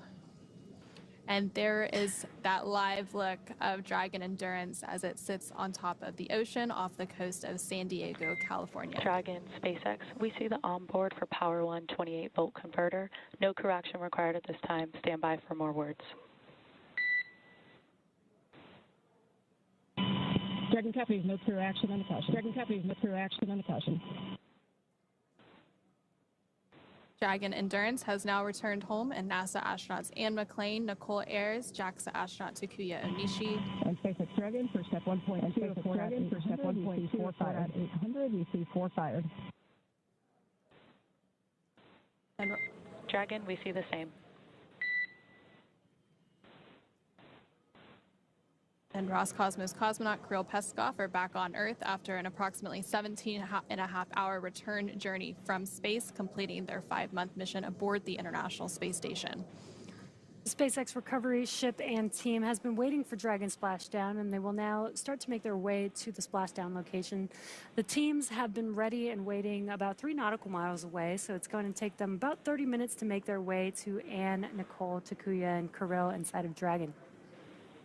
And so we did have splashdown happen on time at 8:33 a.m. Pacific, 11:33 a.m. Eastern off the coast of San Diego, California. And so we are eagerly awaiting that recovery. There are a few steps that take place before the crew can exit the spacecraft. First, those fast boats will go out to the recovery location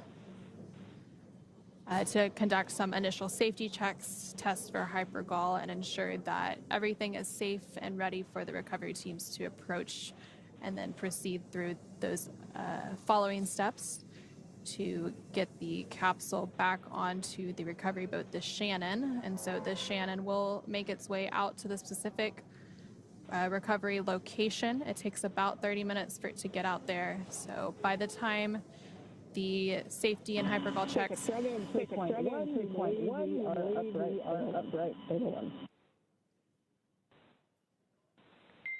We copy Stable 1. On behalf of SpaceX, welcome home. 50 system safety verifications are in progress. I will report back when recovery personnel are en route.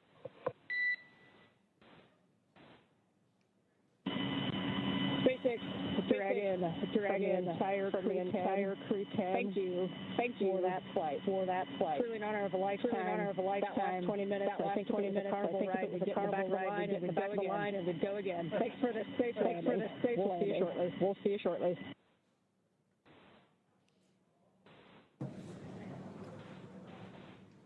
And so you did just hear some congratulatory words between the SpaceX teams here in Mission Control and Hawthorne, as well as NASA astronaut Anne McClain, who's the commander of Crew 10, so exchanging those celebratory words as they are now successfully and safely back on planet Earth following their mission aboard the International Space Station. And for those of you who are just joining us, this mission has gone smoothly so far, and Dragon successfully splashed down off the coast of San Diego, California at 8:33 a.m. Pacific, 11:33 a.m. Eastern, just about 5 minutes ago.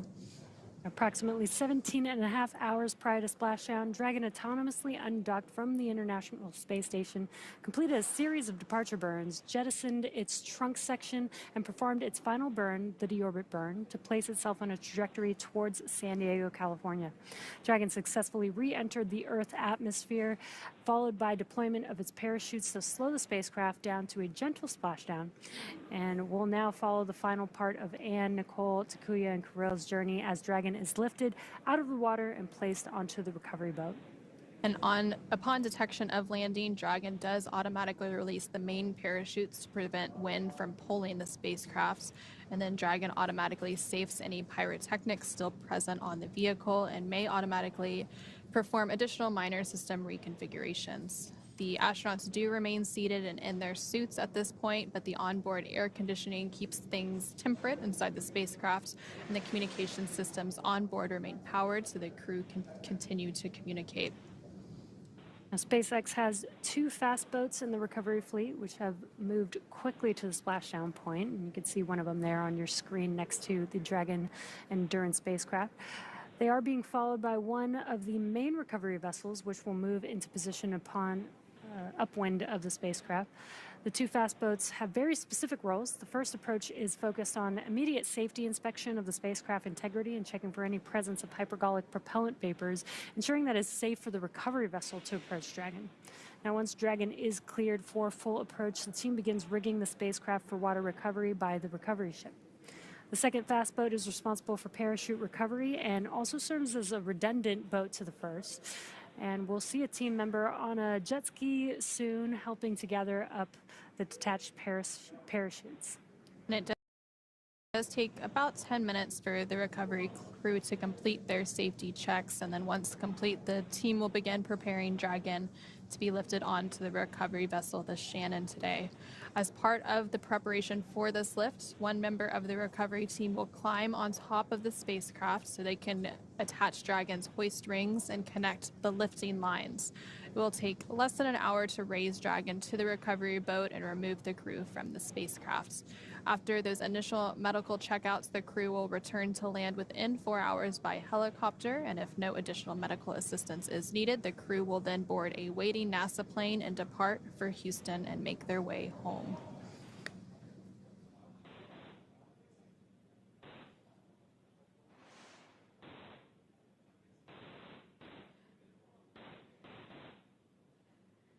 And so just about 7 minutes ago, Dragon Endurance did return home, and NASA astronauts Anne McClain, Nicole Ayers, along with JAXA astronaut Takuya Onishi and Roscosmos cosmonaut Kirill Peskov, are back on Earth after an approximately 17.5-hour journey from space.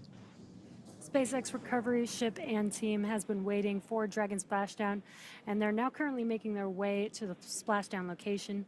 The teams have been ready and waiting. Dragon, SpaceX, we are go for recovery personnel to approach the capsule.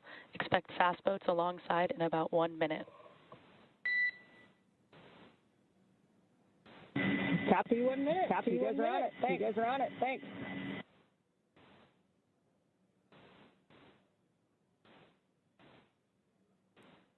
And so we did just hear confirmation that the recovery boats, or the fast boats, have been given the confirmation to proceed. So those recovery steps will soon commence. Again, it takes about 10 minutes for all those safety checks to be completed. And we actually have a team member out on the recovery boat who we will be hearing from momentarily to get her perspective. And so joining us from the recovery vessel is NASA Public Affairs Officer Reagan Scharfetter, who had a first-hand view of the crew returning and splashing down. Reagan, can you hear us? And how was the view from the recovery vessel? Hey there, Anna and Jesse. How do you hear me? We hear you loud and clear. Awesome. Well, seeing Splashdown firsthand was a moment and I assume others on board will play back for the rest of time. We were stationed within 1.5 nautical miles from the splashdown zone off the coast of San Diego and had fairly decent visuals from the Shannon recovery vessel. The cloud ceiling is actually higher than originally forecasted at around 1,100 feet, which gave us a little more room to see the Dragon spacecraft coming in on this misty morning. Even with these cloudy skies, though, we were able to witness the 4 white and orange main parachutes before Endurance descended down into the Pacific Ocean, and now we're just eagerly awaiting our Crew 10 members to join us on the ship very soon. That's very exciting, Reagan. I'm so happy that you have that firsthand perspective. You mentioned the cloud cover a little bit, but overall, how have the landing conditions been from your perspective? The landing conditions were nominal this morning and within limits in regard to sea state, winds, and cloud ceiling. There was also some excitement earlier on board when we spotted not only whales, but also a pot of dolphins and a shark out on our starboard side. Currently, it's about 66 degrees out with 5 mile per hour winds and what has been described as a pretty mild sea for the ship, but what could be more of a rougher ride for the capsule itself. Irregardless, after spending 146 days aboard the International Space Station, I think this crew is going to be more than thrilled with this fun reintroduction to the planet. We're going to have to keep our eyes peeled for some whales over here, I guess. But can you tell us a little bit about the recovery journey to get to this point? Yeah, absolutely. One standout part of this recovery is that Crew 10 actually marks the first crewed Dragon, NASA mission. SpaceX, hypergol sweeps, and unfired ordnance checks are nominal. Rigging is in progress. Approximately 5 minutes until capsule lift. We have flight surgeons standing by. Please confirm crew are ready for PMC. Copy, 5 minutes. Copy, 5 minutes to lift. Cruise.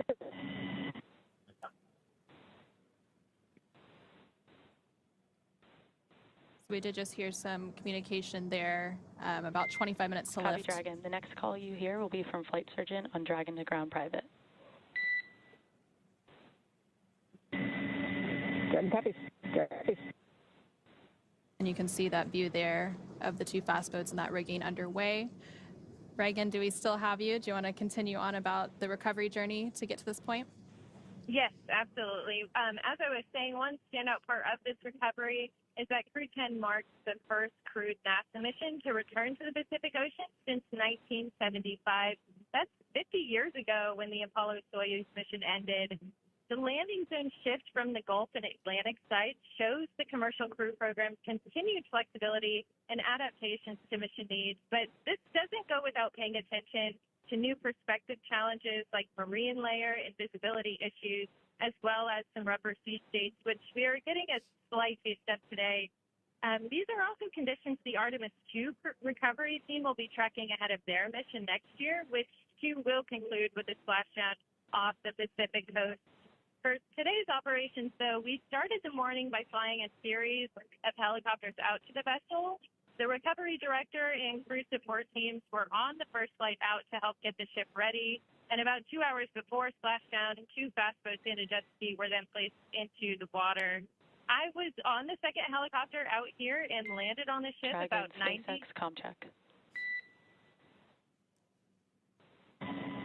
SpaceX, Dragon, we have you loud. Dragon, we have you loud and clear. Copy, Dragon. I have you loud and clear with a slight echo. For your awareness, we're going to step into transitioning the forward link now. Comm will be unavailable for approximately 5 minutes. Dragon copies. Dragon copies.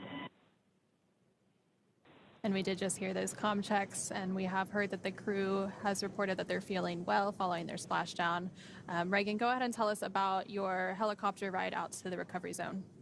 Yes, as I was saying, I was on the second helicopter out here and landed on the ship about 90 minutes before splash.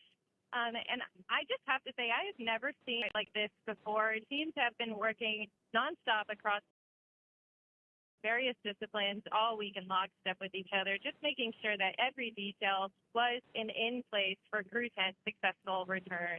That's incredible, Reagan. So what's next for retrieving the crew? Up next, Endurance will be hoisted onto the vessel and pulled toward the egress platform on Dragon Nest at the aft end of the ship. Safety checks will then be performed before opening the side hatch to ensure there are no hypergolic vapors present. And once confirmed, NASA and SpaceX medical personnel will assist the crew out of the capsule one by one. Once the crew exits the capsule, they'll undergo medical evaluations in the med bay, and soon after that, they'll board the first helicopter out, head to the airport, and then take a NASA plane back to Houston to begin their post-flight activities. I will say, as a first-timer out here, it's important to mention that seeing a spacecraft-shaped comet shoot down from the sky has just been an incredible joy to experience. And I know I can speak for the rest of the ship when I say that it's even more exciting to be able to welcome home Anne, Nicole, Jakuya, and Kirill. In the meantime, though, we'll keep you updated every step of the way out here. And with that, I will send it back to you guys out in Hawthorne. Thank you so much, Reagan. It's incredible to hear your point of view and your perspective from the recovery ship, the Shannon, an invaluable point of view to have for today's broadcast. Towards the end of Reagan's comments, she did actually mention the Dragon Nest, where Dragon will be hoisted up onto, and you can see a little bit of a live view there on the edge of your screen. So that is where Dragon will lift up onto once it's ready. and then once it's safely there, we'll actually move inward a little bit. And then from there, the hatches will be opened and the crew will be extracted out. During the extraction of the crew, they are typically assisted, and that's completely normal. And that's completely normal during these operations. Again, they have been in the microgravity environment for about 5 months. And so some reconditioning needs to take place to reacclimate themselves to Earth's gravity.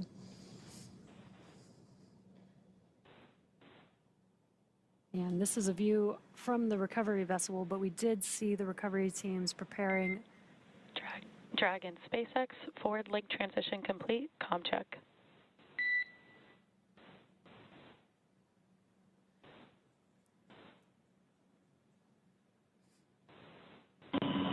SpaceX Dragon, we have you clear with a slight echo.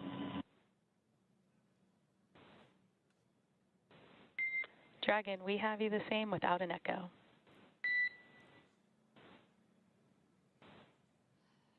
Sounds like they are trying to. Copy. Echo but readable. Trying to update the comms link, as we did hear an echo from the Crew 10 crew as they were talking to the core. But now it sounds like we may have reversed the echo, where we're not hearing it any longer, but the crew is now hearing the core on an echo. So I'm sure they're going to continue to troubleshoot that to get some clear comms during these last few moments of recovery. Currently, Crew 10 is still inside of Dragon, still in the ocean, waiting to be lifted onto the recovery ship. The recovery team is rigging up the spacecraft in preparation for that lift, basically adding the straps necessary to lift Dragon out of the water, which will be lifted with the hydraulic lift on the recovery ship, and then into that nest that we were seeing earlier. Then they'll translate to that deck that we saw on the recovery vessel. And then finally, the hatch will open. They'll take their first breath of fresh air in a little under 5 months. And so you are seeing a live look inside the SpaceX Mission Control here in Hawthorne. As soon as we have good views of the recovery again, we will of course share those with you. Sometimes the cameras and the equipment out there just has to be restationed to get some better views during these recovery operations. So again, the crew did splash down aboard the Dragon Endurance spacecraft at 8:33 a.m. Pacific, 11:33 a.m. Eastern, a little under 20 minutes ago. And so it does take about 30 minutes until the recovery ship fully arrives out there, and that's also around the time that that rigging of the Dragon capsule will be complete.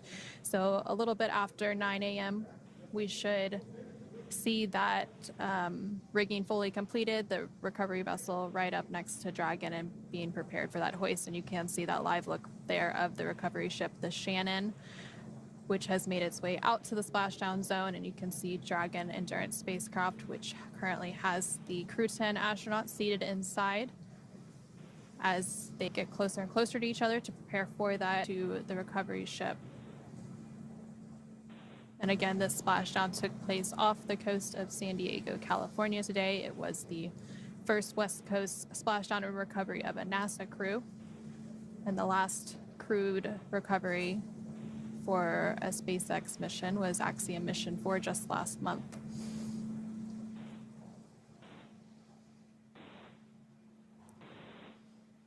And again, we are in the Pacific Ocean at this moment, but the last NASA crew, Crew 9, splashed down off the coast of Florida. They had some dolphins to greet them. It sounds like from Reagan's point of view, they saw some whales, some dolphins, even a shark out there. So we got a lot of sea members waiting for this crew to come back home. Giving them a warm greeting back to Earth with the animals that are only here. Dragon, SpaceX, rigging complete, approximately 5 minutes until capsule lift.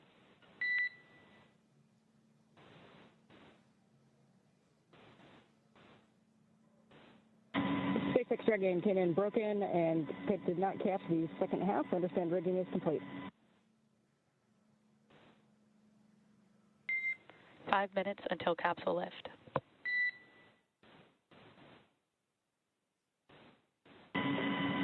Copy, 5 minutes.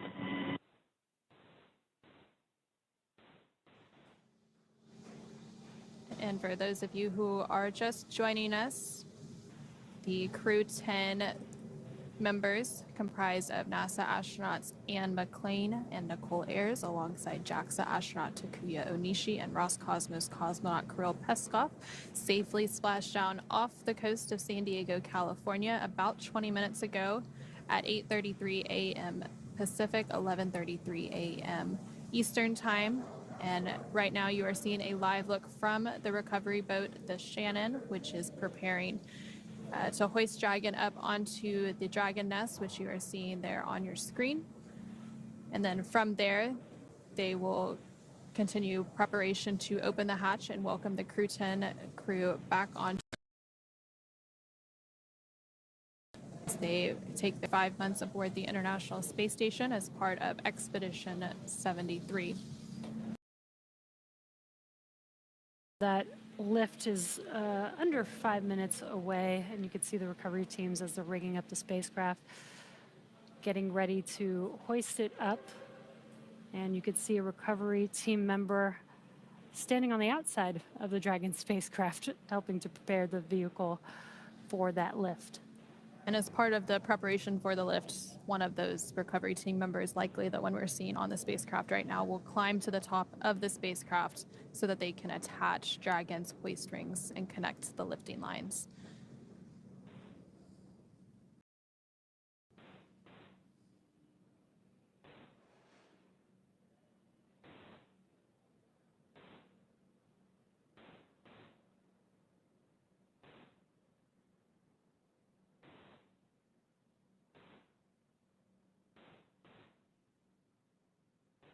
So recovering a spacecraft is a very complex operation. And so there's a lot of teams involved. And of course, since it is splashing down in the ocean, they do issue some notices to mariners to make sure that the area is clear. And we work closely with the United States Coast Guard to ensure the safety of not only the recovery team and the crew, but as well as other people that may be out in the Pacific Ocean today. Yeah, we've made sure that this area is clear for these final operations, as it does take some time after splashdown to prepare the spacecraft, safe the spacecraft, prepare the spacecraft for lifting onto the vehicle, making sure that the recovery teams are safe. Once they lift the spacecraft onto the deck or into that, what we call the Dragon's nest on the recovery ship, they'll also continue to do some safety checks to make sure that the thrusters on the Dragon spacecraft don't have any more gases leaking from them, and then they'll cover those up. Again, continuing to prioritize safety first as we get the Crew 10 crew ready to exit or egress the Dragon spacecraft. And so that whole recovery process, from splashdown to getting the crew out of the capsule, takes less than an hour. So we should expect to see the crew and their smiling faces in hopefully about 30 minutes or less from now. Again, they splashed down a little less than 30 minutes ago at 8:33 a.m. Pacific, 11:33 a.m. Eastern, off the coast of San Diego, California. This followed a 17.5-hour phasing journey following their departure and undocking from the International Space Station yesterday, August 8th at 3:15 p.m. Pacific, 6:15 p.m. Eastern. And so you can see that line that is connected from the recovery ship onto Dragon as it tugs its way in, and that recovery crew member making its way to the top of the Dragon Endurance spacecraft. And again, that recovery member is up there as part of the preparation for the lifting of the spacecraft onto the recovery vessel. They are there so that they can physically attach. Brace for capsule lift. I still think that's one of the best jobs. Copy, cruise brace.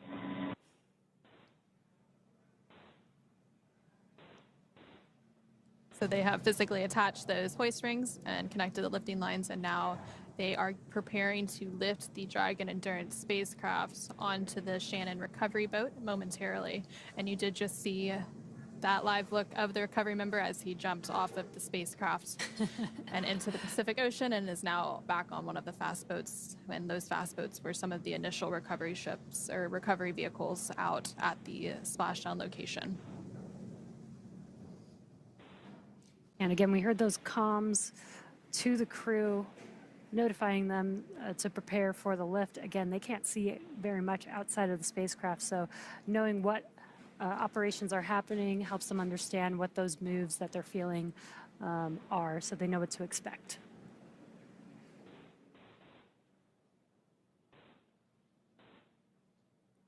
And once they begin that lift, it takes less than 10 minutes or so for it to be completed. And so it'll be safely inside that basket there at the end of the ship, where the dragon's egg, or dragon's nest is what it's known as.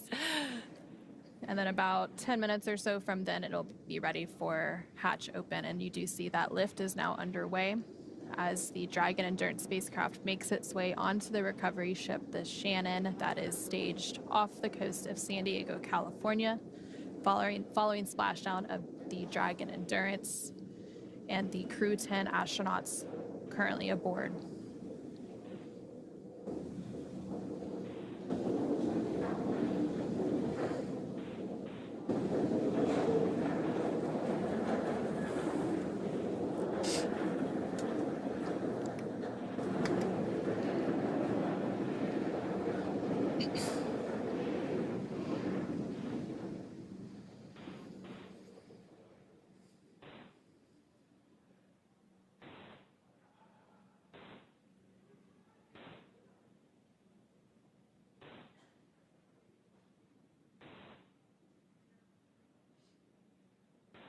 And as this is happening, the crew is still strapped in to their seats with the 5-point harnesses, and they'll remain strapped in through the translation of the spacecraft to the deck and until the medical officer actually greets them. Then they will begin to unbuckle themselves and start egressing the spacecraft. And so Dragon will remain in the nest during the crew extraction and then for the journey back to port. So that lift of the Dragon Endurance spacecraft just happened. Stand by for translation to egress platform.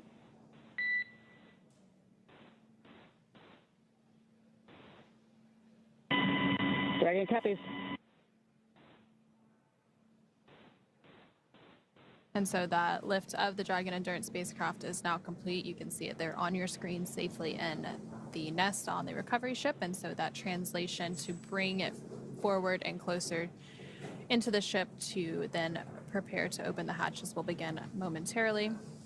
You can see some of the crew member or the recovery members there doing their final inspections and safety checks of the spacecraft before they begin that translation. And then once that translation of the spacecraft is complete on the SpaceX recovery ship, the hatches will be opened.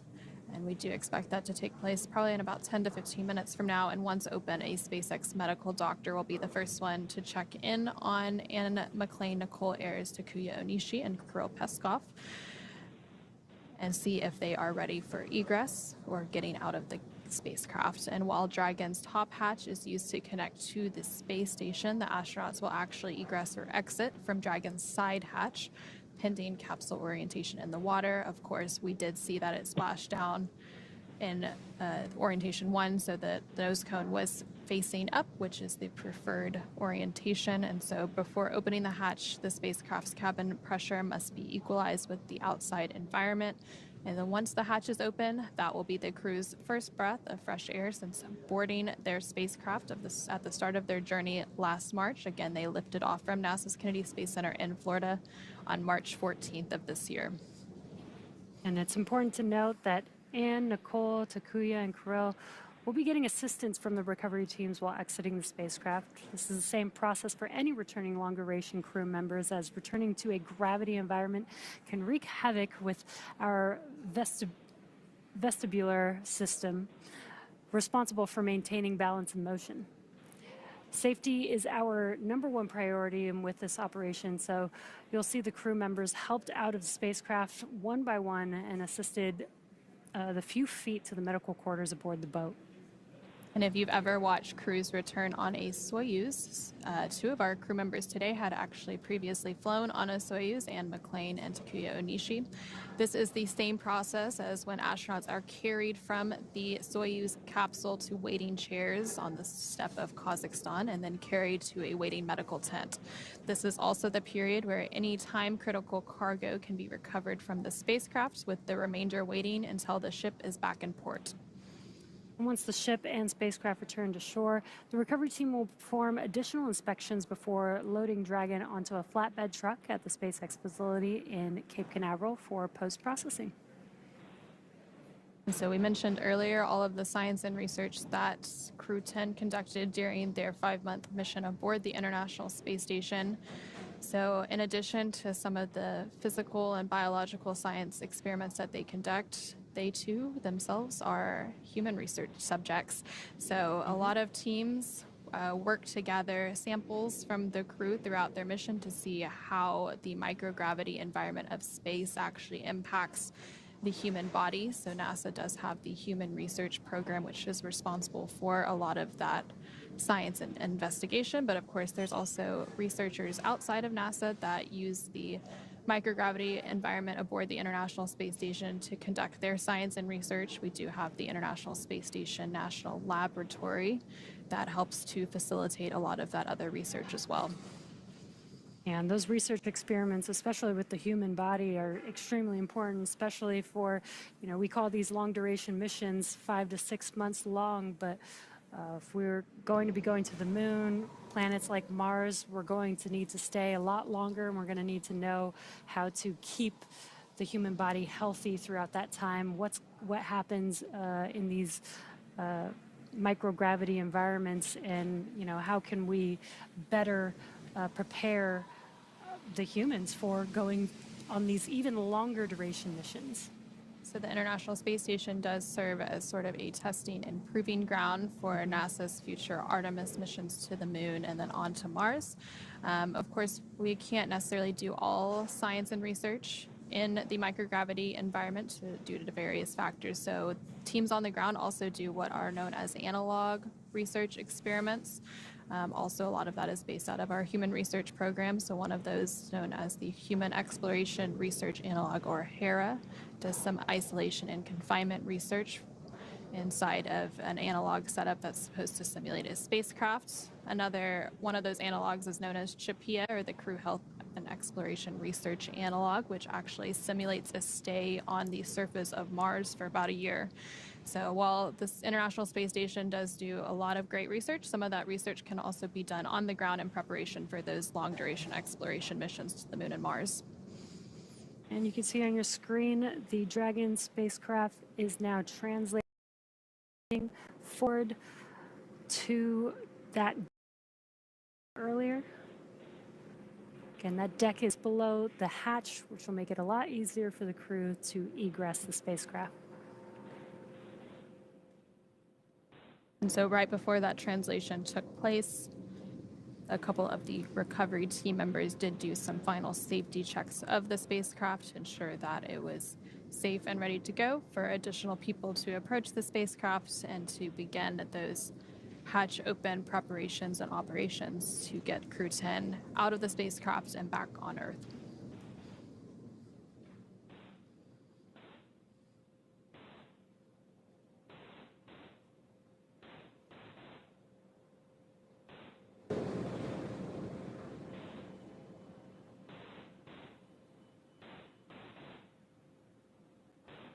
And for those of you who are just joining us, Crew 10 did safely splash down about 40 minutes ago off the coast of San Diego, California, aboard a SpaceX Dragon spacecraft known as Endurance. Endurance did fly on 3 previous missions, Crew 3, Crew 5, and Crew 9. So this was the 4th flight of the Dragon Endurance spacecraft. It launched to the International Space Station about 5 months ago on March 14th from NASA's Kennedy Space Center in Florida. Following that launch, it had a journey to the International Space Station where it was then docked and remained for about 5 months for all of that science and research that Crew 10 conducted. And then yesterday at 3:15 p.m. Pacific, 6:15 p.m. Eastern, Dragon and the Crew 10 crew safely undocked from the International Space Station and made their way back to Earth. They had an about 17.5-hour journey from that undocking until their splashdown, which again took place at 8:33 a.m. Pacific, 11:33 a.m. Eastern today. And Crew 10 again is comprised of NASA astronauts Sam McLean and Nicole Ayers, along with JAXA or Japan Aerospace Exploration Agency astronaut Takuya Onishi and Roscosmos cosmonaut Kirill Peskov. And so we are now just standing by for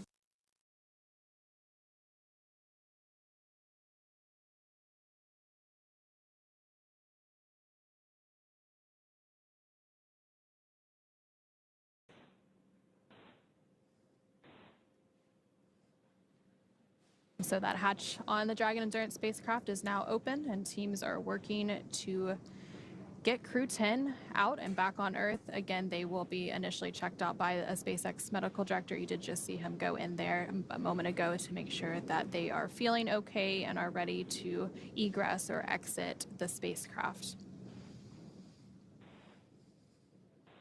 We are also seeing the recovery crew install that hatch seal protection. This helps protect both the seal of the hatch on the spacecraft as well as the crew as they're exiting the vehicle. And so that hatch was officially opened at 9:10 a.m. Pacific,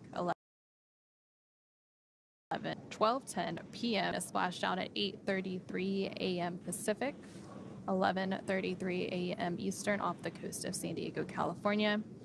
Again, they are doing some initial medical evaluations, and then they will be prepared to egress or exit the spacecraft and take their first breath of fresh air. Again, they will be assisted out of the spacecraft. That is completely normal. And then from there, they will go just a few steps and to do some additional medical checkouts. And then after the egress is finally complete and all 4 crew members are out of the spacecraft, they will take a helicopter back to dry land. And then from there in California, they will then board a NASA plane and make their way back home to Houston, Texas. You can see the recovery team again preparing for that egress or exiting the spacecraft. They are using some aids. There's going to be a little bit of a ramp to enable the crew to easily exit the spacecraft. Instead of taking that large step, they can use that ramp to exit.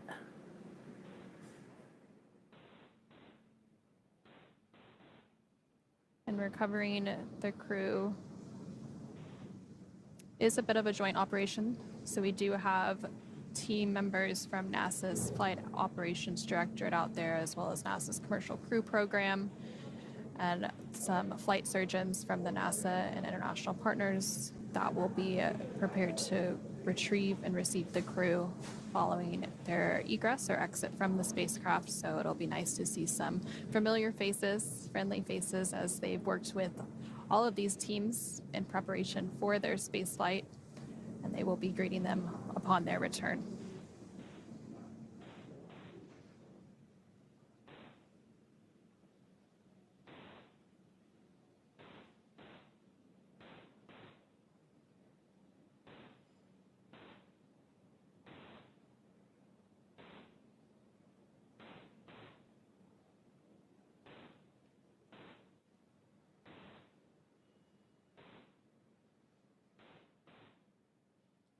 You can see that the crew is removing some of their cargo that looked like their tablets that they were using to follow along with every procedure throughout the entire mission and ride on Dragon. And And after the crew is extracted or egressed out of the spacecraft, they will remove some additional cargo that's time critical. Often that is cargo that needs to be chilled for whatever reason, scientific samples and such that need to be in a specific environment. So that will be immediately offloaded after the crew exits the spacecraft. And then any additional cargo will be offloaded after it makes its way back to port off the coast of San Diego, California. Looks like those are the footrests being removed that allow the crew to get out of their seats a little bit easier.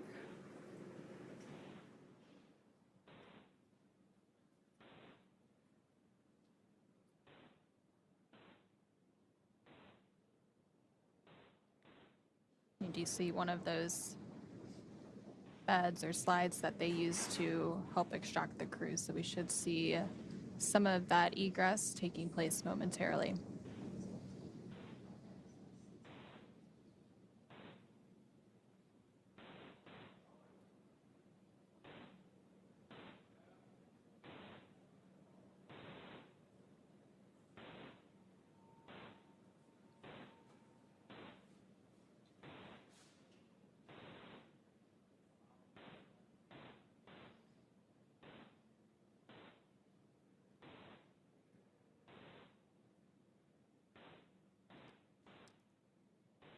If you're just now joining us, you are watching the Crew 10 mission as we await the 4 crew members, NASA astronauts Anne McClain and Nicole Ayers, JAXA astronaut Takuya Onishi, and Roscosmos cosmonaut Kirill Peskov egress the Dragon spacecraft here shortly. They just recently, in the last 10 minutes, were able to take the first breath of fresh air in about 5 months. So we're excited to see them stand with gravity for the first time in 5 months. And so they will likely be assisted, so we might not see the first steps, but they will be assisted out of the capsule. And it is important to note, since they were under the microgravity environment, their muscles systems haven't been over 5 months. The human body, some of the important research that is done on the international scale, the human body is affected by the environment of outer space. And so that hatch did open about 6 minutes ago at 9:10 a.m. Pacific, 12:10 p.m. Eastern, following a splashdown at 8:33 a.m. Pacific, 11:33 a.m. Eastern, off the coast of California. Following that splashdown, the recovery team went out to meet the Dragon Endurance spacecraft. First out were the 2 fast boats, which began some safety checks and also began to safe the spacecraft in preparation to be lifted onto the recovery vessel, the Shannon. And the Shannon did arrive to the splashdown location less than 30 minutes after splashdown to then lift the spacecraft up on board the Shannon, and now we're just awaiting the crew to exit or egress the spacecraft.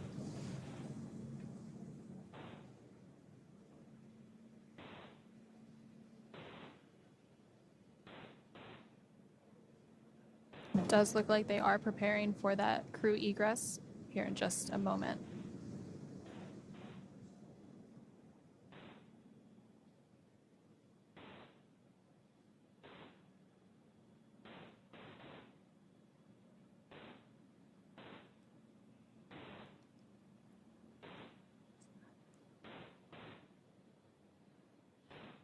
And the first Crew 10 crew member has now successfully egressed or exited the capsule. And that is NASA astronaut Anne McClain. She looks very excited to be back on Earth, given a arm pump. And the other 3 crew members should be following behind here shortly.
just moments ago, we did have NASA astronaut Anne McClain make her way out of the Dragon Endurance spacecraft, and now we are just standing by for the egress or exit of the following 3 Crew 10 crew members to complete the recovery process.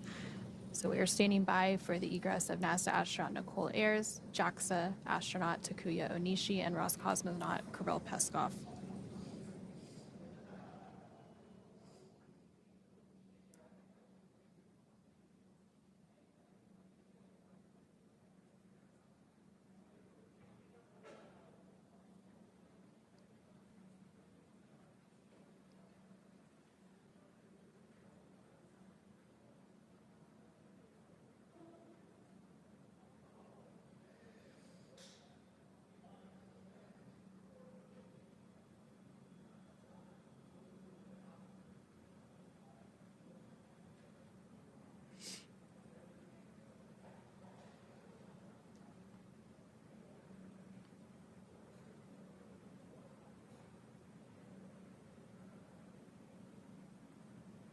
And the second Crew 10 crew member has successfully egressed the capsule, and that is NASA astronaut Nicole Ayers. So both NASA astronauts Anne McClain and Nicole Ayers have successfully egressed or exited the capsule. Anne McClain served as the Crew 10 commander, and Nicole Ayers served as the Crew 10 pilot for this mission. So the final 2 crew members that we are awaiting are JAXA astronaut Takuya Onishi and Roscosmos cosmonaut Kirill Peskov.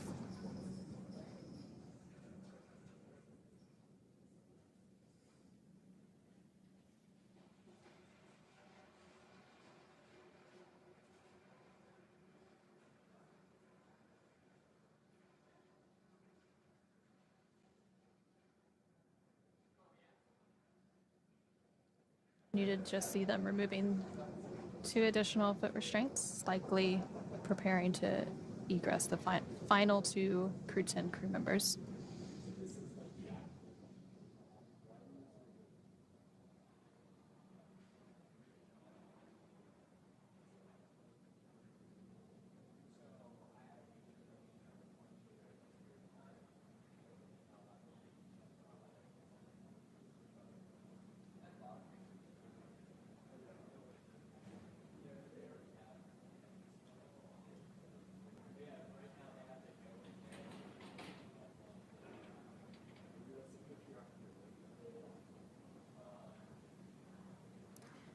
If you're just now joining us, NASA astronauts Anne McClain and Nicole Ayers have already egressed or exited the Dragon Endurance spacecraft.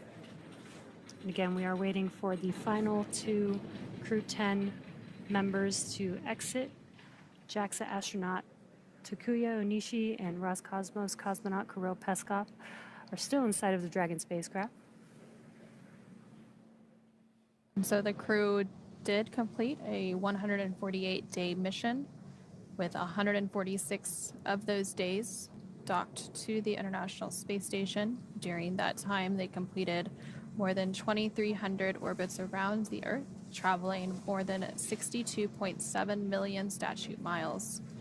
And NASA astronaut Anne McClain, who was the first to exit the spacecraft, has now totaled 352 total days in space. This was her second space flight.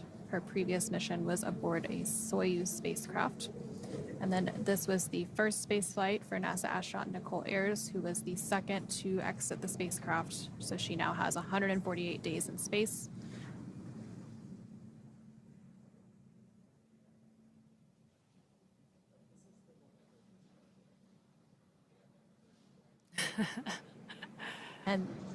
And we do just now see JAXA astronaut Takuya Onishi has exited the spacecraft.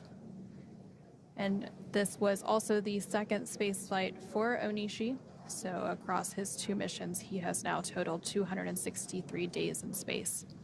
So we are now just standing by for the final crew member of Crew 10 to make their way out of the spacecraft, and that is Roscosmos cosmonaut Kirill Peskov.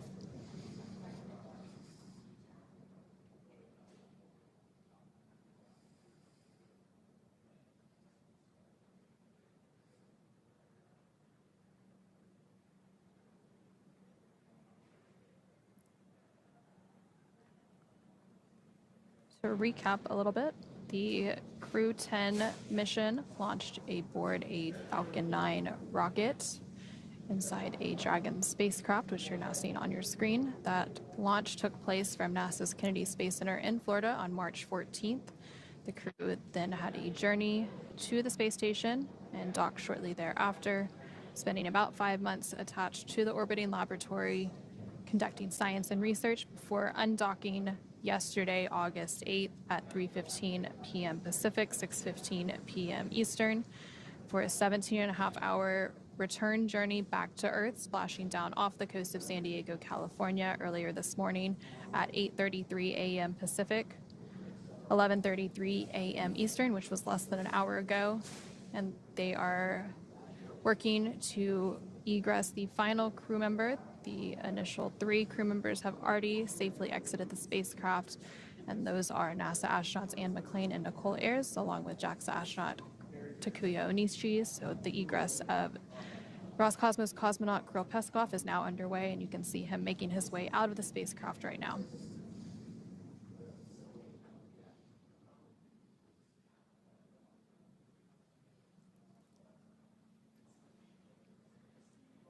And there you have Roscosmos cosmonaut Kirill Peskov waving as he takes his final or initial steps on Earth. And he will now be taken back to some additional medical checks. And with that, all 4 Crew 10 crew members are safely back on Earth. They have all egress. And so now that NASA astronauts Anne McClain and Nicole Ayers, along with JAXA astronaut Takuya Onishi and Roscosmos cosmonaut Kirill Peskov, are safely back home on planet Earth and getting checked out by the NASA medical team, we are going to go ahead and wrap up our live coverage of their return. After a successful liftoff and separation from Falcon 9 back on March 14th, Crew 10 made their way on board Dragon to the International Space Station and completed a 148-day mission in space.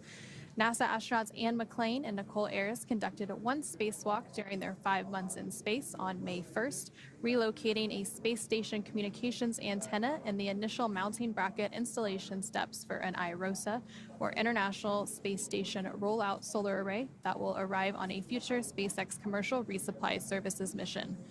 With their full duration mission coming to an end, the crew began packing up their personal items for their return to Earth about a week ago and worked through tasks and shared lessons learned with Crew 11 teams as they arrived to the space station a few days ago. And when they closed the dock from the space station at 3:15 p.m. Pacific or 6:15 p.m. Eastern Time on Friday, August 8th.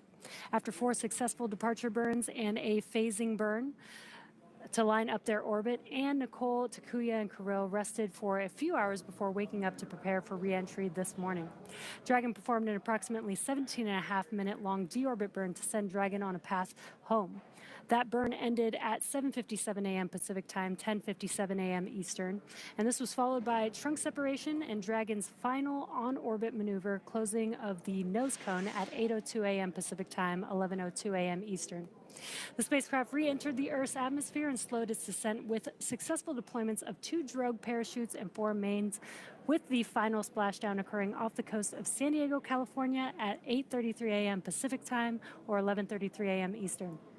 Following that successful splashdown, we saw SpaceX recovery experts move in and prepare Dragon Endurance for its lift on the recovery vessel. And just a little less than an hour following splashdown, we saw Anne, Nicole, Takuya, and Kirill make their way out of Dragon and into the recovery ship's medical facilities safe and sound. And next,